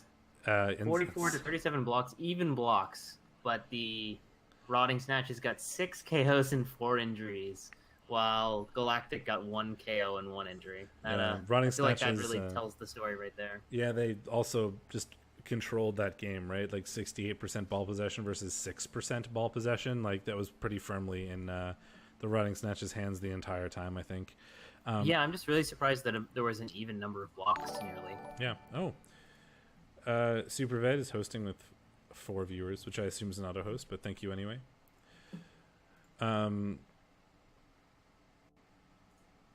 we have Norse Unleashed in scaled measures. So this was a Norse, I think this is Hiroto's team versus Lizards, and he pulled out a tie. Yeah, so you predicted the Norse, and I predicted the Lizards, and they tied. So once again, we predict opposite things, and we get a tie. And Cheney steals the MVP. Sadly. Frog Jefferson nearly levels up to level 6. I did talk about how the Norse Unleashed would get Cheney for this, and how that would be really good for them, though. 6 casualties sustained, 2 deaths sustained, and a KO sustained for the Norse Unleashed. So Norse. He told me that his crumpled a team little bit. kind of imploded. Yeah, kind of a continued death spiral for the Yeah, for Hiroto's poor Norse. it's unfortunate. What do they even look like right now? They at least tied. I mean, their team value 1080, so they can't be in great shape. They are not. MNG on the plus movement guard runner. A Berserker leveled, and he hasn't rolled that yet, which is nice. But yeah, not looking too great. At least you got a tie. If you get hurt that badly and still don't lose the game, at least that's a thing. You'd expect to lose when you're losing that many players. Wood United and the Sons of Sam, I think, is not. It was something that had already happened, right? Because we don't have a prediction for that. I guess so. We were like a day late last week, so a couple games had already happened because we didn't do the review until Thursday. Most of the games, really. Yeah. Yeah, and then there's also a couple. There was an ad at least, or no, the Wood United was wasn't that an admin thing because Luke couldn't get a hold of. Or we didn't predict it because we assumed he wouldn't play it because But then he had been hacked. reappeared. Yes. Yeah. So it hadn't already been played, but we didn't predict it because we assumed it wasn't going to get played. Because So the Sons of Sam just kicked the shit out of this Wood Elf team, though. 17 armor breaks leading to 3 KOs and 6 injuries is pretty nuts. They sustained 9 casualties, so there were 3 other ones somewhere. That's From dodges. That's 12 removals on a team of 11 players. Which No, it's 9. It's 9. Oh, you started the KOs sustained, right? Yeah. Yes. Well, I mean, the KOs potentially could have come back, but like this is potentially a pitch clear game, right? It looks a lot like a pitch clear. 2-0 for Orcs with 75% ball possession. Jesus. Yeah, that did not go well for the Wood Elves in any way, shape, or form. Poor Luke finally gets a hold of his account again, and then gets kind of crunched. Oh well. Yeah, because he, according to him, I believe his Steam account got hacked, and he didn't have access to it for a while, so that's why he kind of vanished. But good that he got it back, and good that he's back now. Not the greatest welcome back to the league, though. Pretty good SPP for him. He managed to steal 14 SPP on a 0 touchdown win, or 0 touchdown loss, rather. But the Sons of Sam running away with, 15, 17, 19, 21, 23 SPP. Man, that's a good game for Teitan, whichever. I'm sure he's pleased with that. Luke is probably less pleased. Crawdad, Zydeco Experience, and the Orcs was being played while we were doing the team review last time, and I believe we predicted whatever. Like I predicted one, and then you predicted the other, and then they tied. Exactly. So no results. Again, so they've either tied or we've been right for every team so far this week, which is pretty good. Then we had Lizards versus Undead, where you predicted the Lizards, I predicted the Undead, and guess what? They tied. Yay! So like 100% accuracy, and all of the contentious ones they tied, which like says something for our skills. I think in that we either got Only it this week. We weren't. We no, don't. Nah, last week was Del garbage, but don't say that out loud on stream. Tell everybody how good we are. Look, we're amazing. either we were right. Our prediction scale from like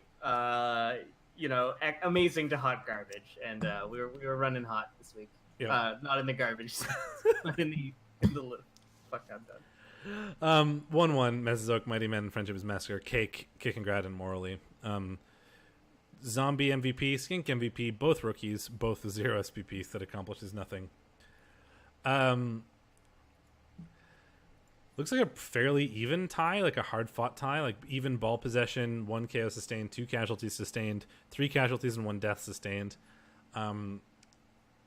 40 blocks, 48 blocks. It looks like this was just basically kind of a straightforward tie, right? Like both players lost a player or two.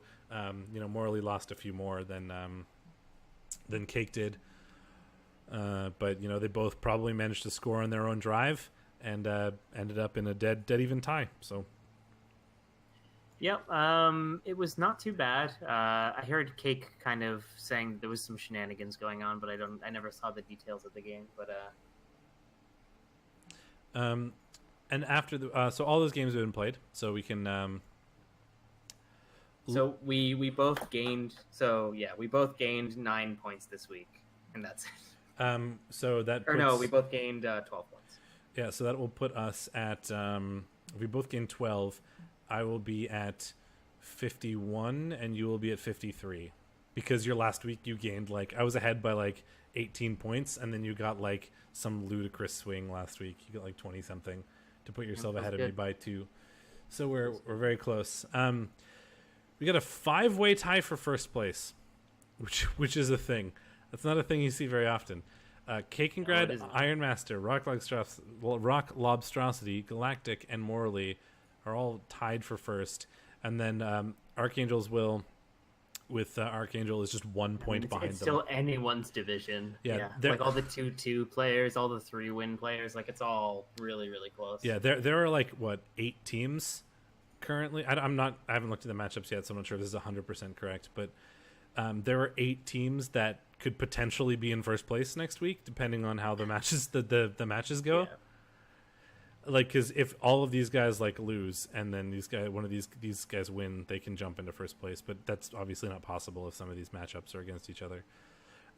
But theoretically, there's either 6 or 8 teams that could be in first place at the end of the next week, which is pretty ridiculous. I'll be right back. Unfortunately, Coming Fox Pup, Doof, starting to fall behind a little bit. Armor Furnace at the bottom, but he's also admin winned all of his games. Luke is down at the bottom as well, but the first 4 games were not his fault. So hopefully he can come back and get a mid-table finish. But right now, man, this is a tight division. This is a fun one to watch. There are 2 playoff positions available, and we've got 6 teams easily in competition about halfway through so far. So we'll see how this shakes up after a couple more weeks. I expect it to separate a bit, but this is really cool for now. So we jump into some predictions once Shadorra returns, I suppose. We gotta wait for him to come back. Yeah, poor dude, man. He lost access to his account for a while, and then so he had to admin win some of his games, and then by the time he got back, he just got crunched in a few games, which is kind of unfortunate.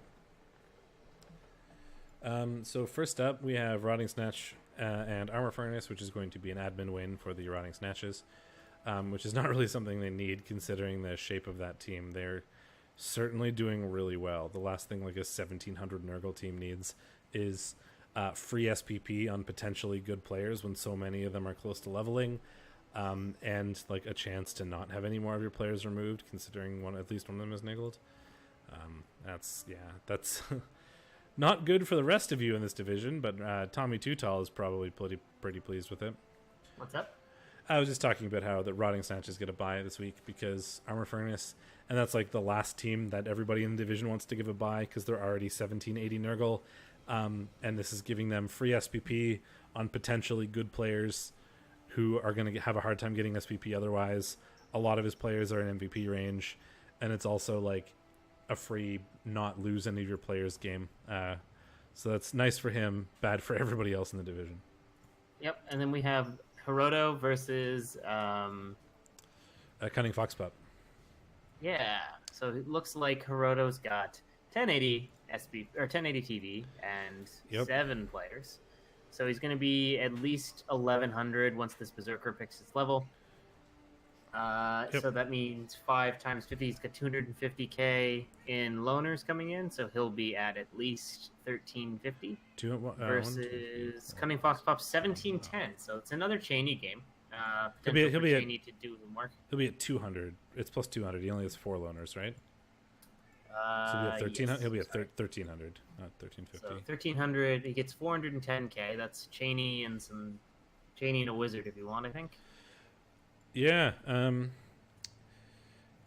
Zara might be a good option actually because you're going against Necro as well. Yeah, Zara's not too bad. Makes it a AV7 stab on werewolves and whites. AV6 against ghouls, who are one of them is Blodge and Niggled, so an AV6 stab against a Niggled player. Yep, I mean, it's going to be a tough game, but that's going to be an interesting one to watch. I think it could go either way. I think overall, there's only 2 Mighty Blow on the side of the Norse, or the Necro, so as long as the Necro don't implode, but Murder Tackle could do some serious work. Yeah. That Mighty Blow piling on. I mean, Hiroto has not a lot of attrition options. No. He has 1 Mighty Blow on the Ulf.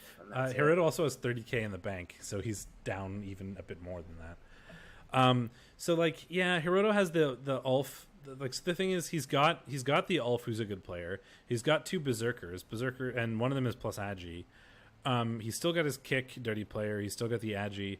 And Norse linemen are actually pretty good because they're 50k in block.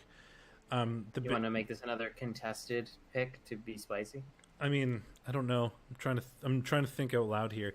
The downside is he has no guard, and he only has the 1+ strength, so he's gonna get outstrengthed by Cunning Fox Pup, and he's gonna get outspeeded by Cunning Fox Pup, and is out Mighty Blowed by them. I don't know. He's probably gonna buy a new Ulf for this game, which I think makes sense. That makes sense to me too. I think I want to go with Necro, and like it's not. I don't think it's as cut and dry potentially as it could be. Like I think it's not because Norse linemen are pretty good even as loners. Oh, doubles on the Berserkers. Still, that's dodge. Blodge guard. Blodge guard Agi 4, pretty good. I'm going to give this to the Norse because I have to continue to back Hiroto, so he goes to ever increasing ridiculous feats to pull out, ties. Fair enough. I think it's pretty close, honestly. Like I wouldn't be surprised either way. Wood United next up was 1900 TV last game and is now 1300 TV. Yep, and so they've got an MNG'd lineman, an MNG'd catcher, MNG'd lineman, MNG'd war dancer.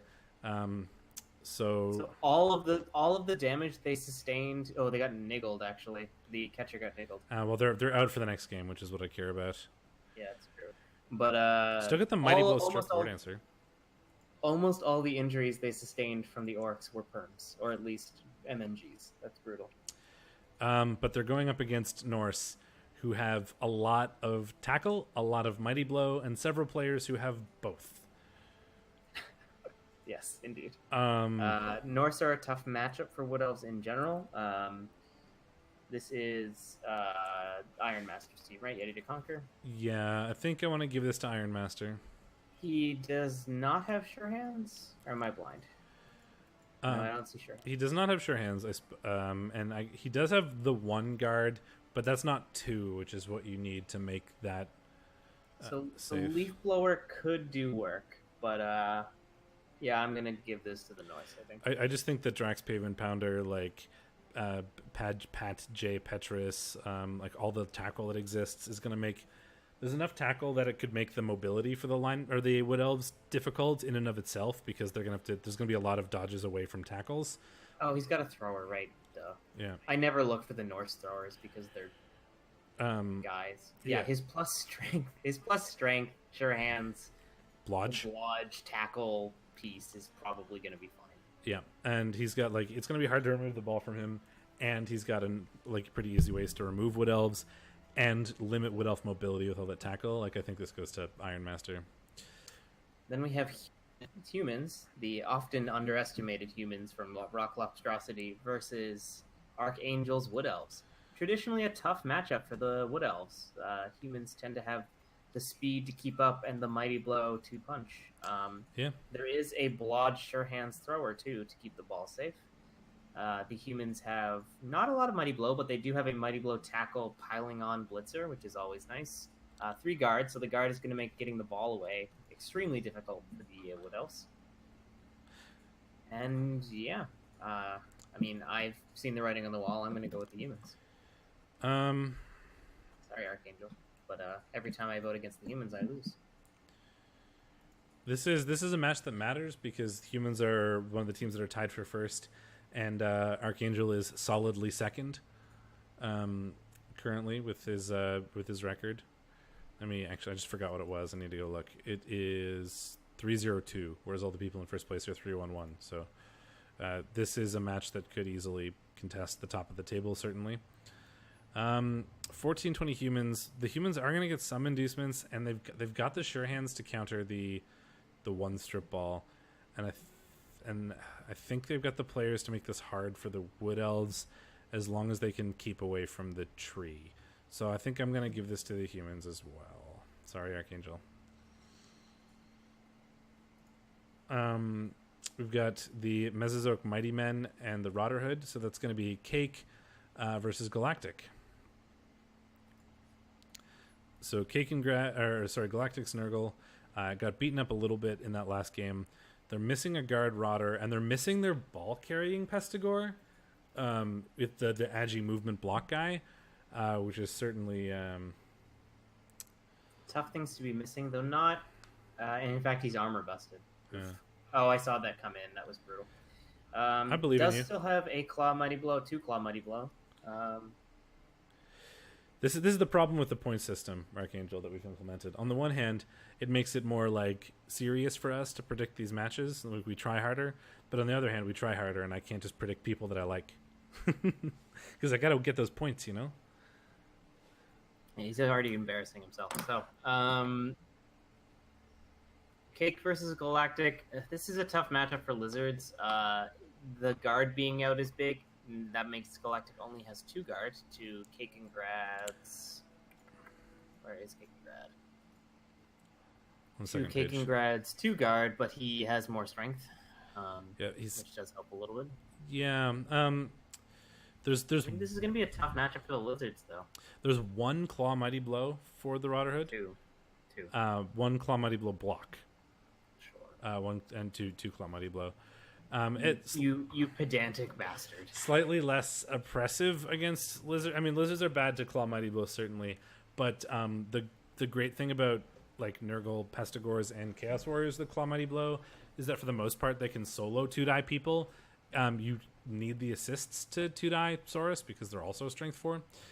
Speaking of which, this is a match that also matters because both of these 2 teams are 3-1-1, so a winner could also go to the top of the table. All right, we're gonna have to split pick this one because we haven't split picked yet. Oh, it's a lie. We split picked the first one, but because it's important, we should split pick it. Okay. What do you want? I always let you pick first. Which is probably a terrible strategy. Missing the ball, I'd like to give this to Nurgle, but missing the ball carrier is rough. So you're down TV to Lizards, right? And being down TV as Nurgle is garbage because Nurgle inducements are terrible.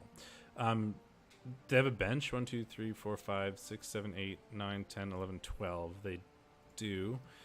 1540 versus 1620. So they're basically getting a bribe if they want one. It's the best they can do, I think.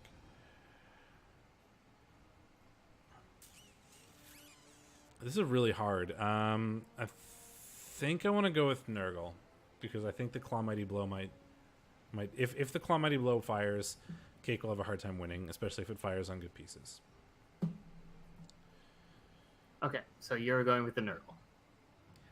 Yes, I do take forever to pick. And that's true. He does. I also was going to go with the Nurgle, so I'm going to not actually make it.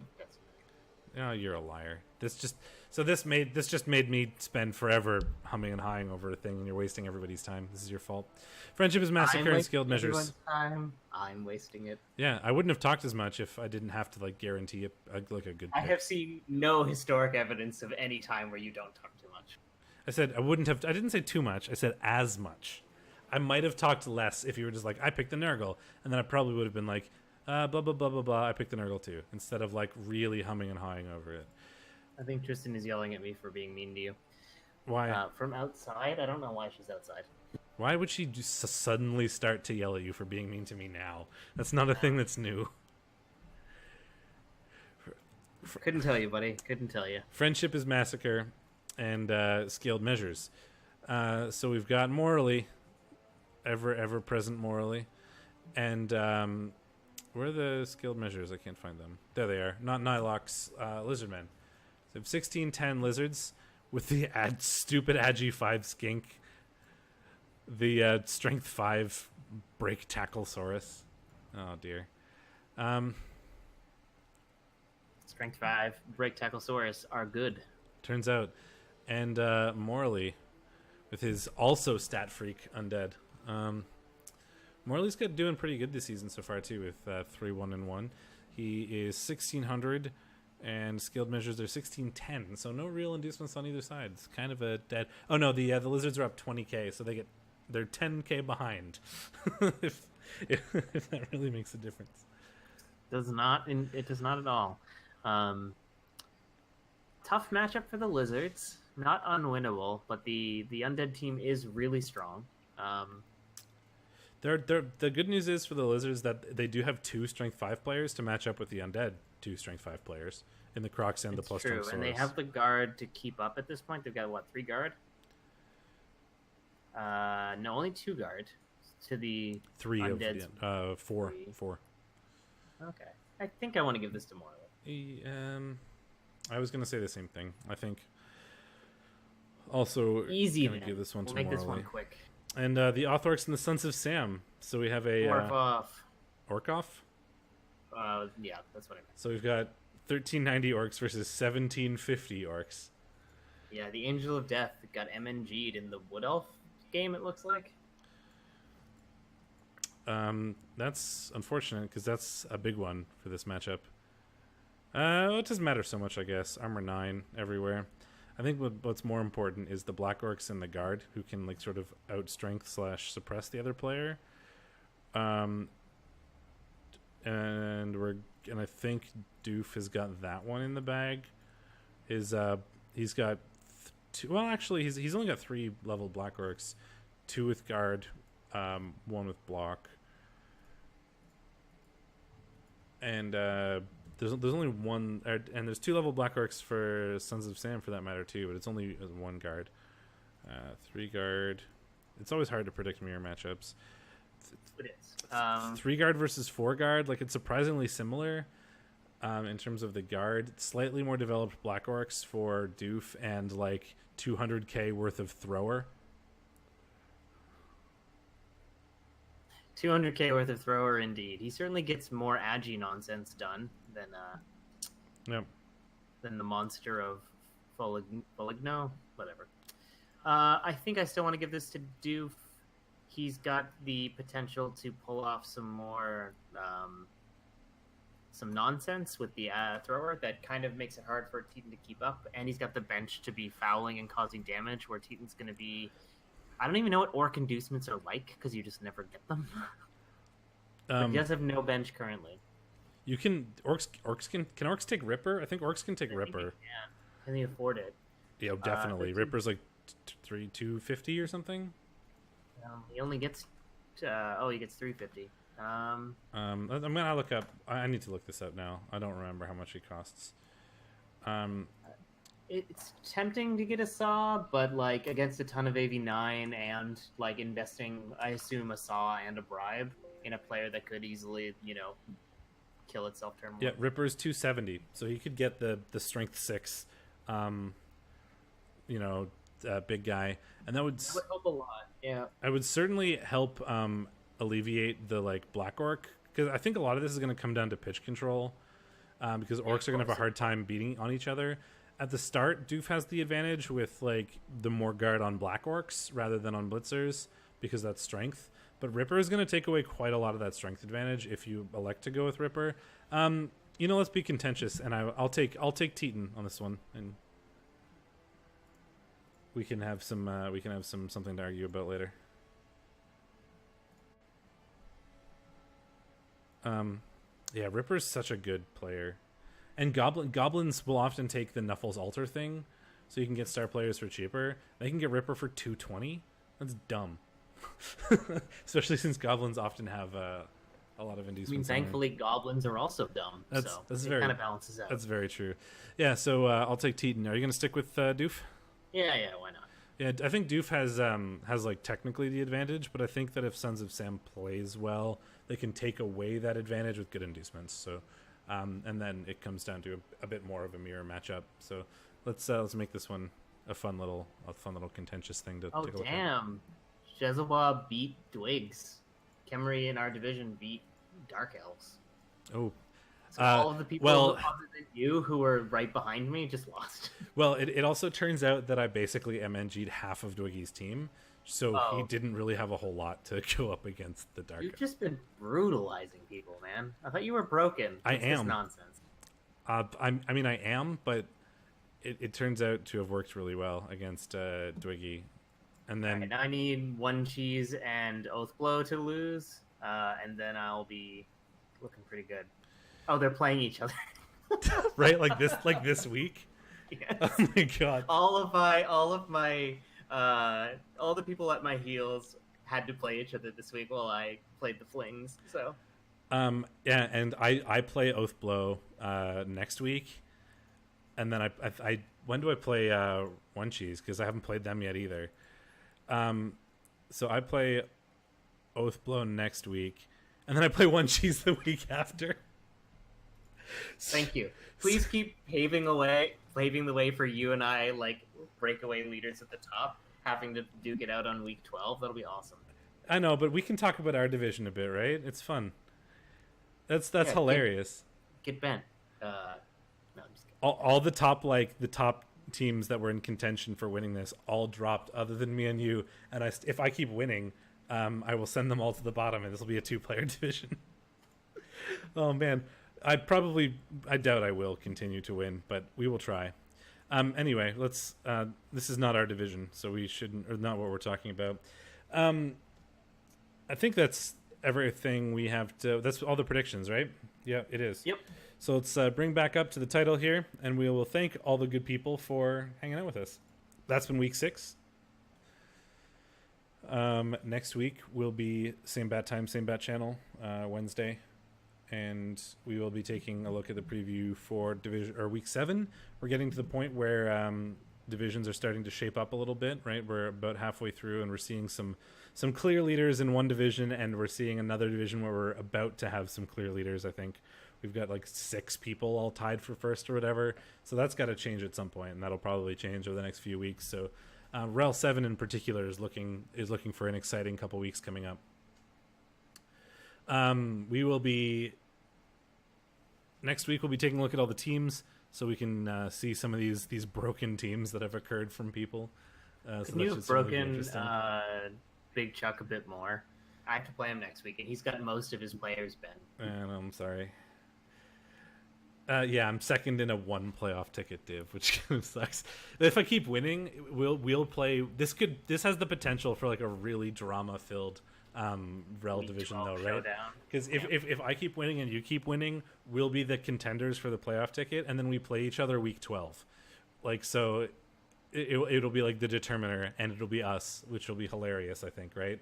We'll get like someone important to stream it. It'll be fun. That could be really good. Anyway, that's been us for this week. Thanks for watching. We'll see you guys next time. I've been Steakmittens. And I'm Shadorra.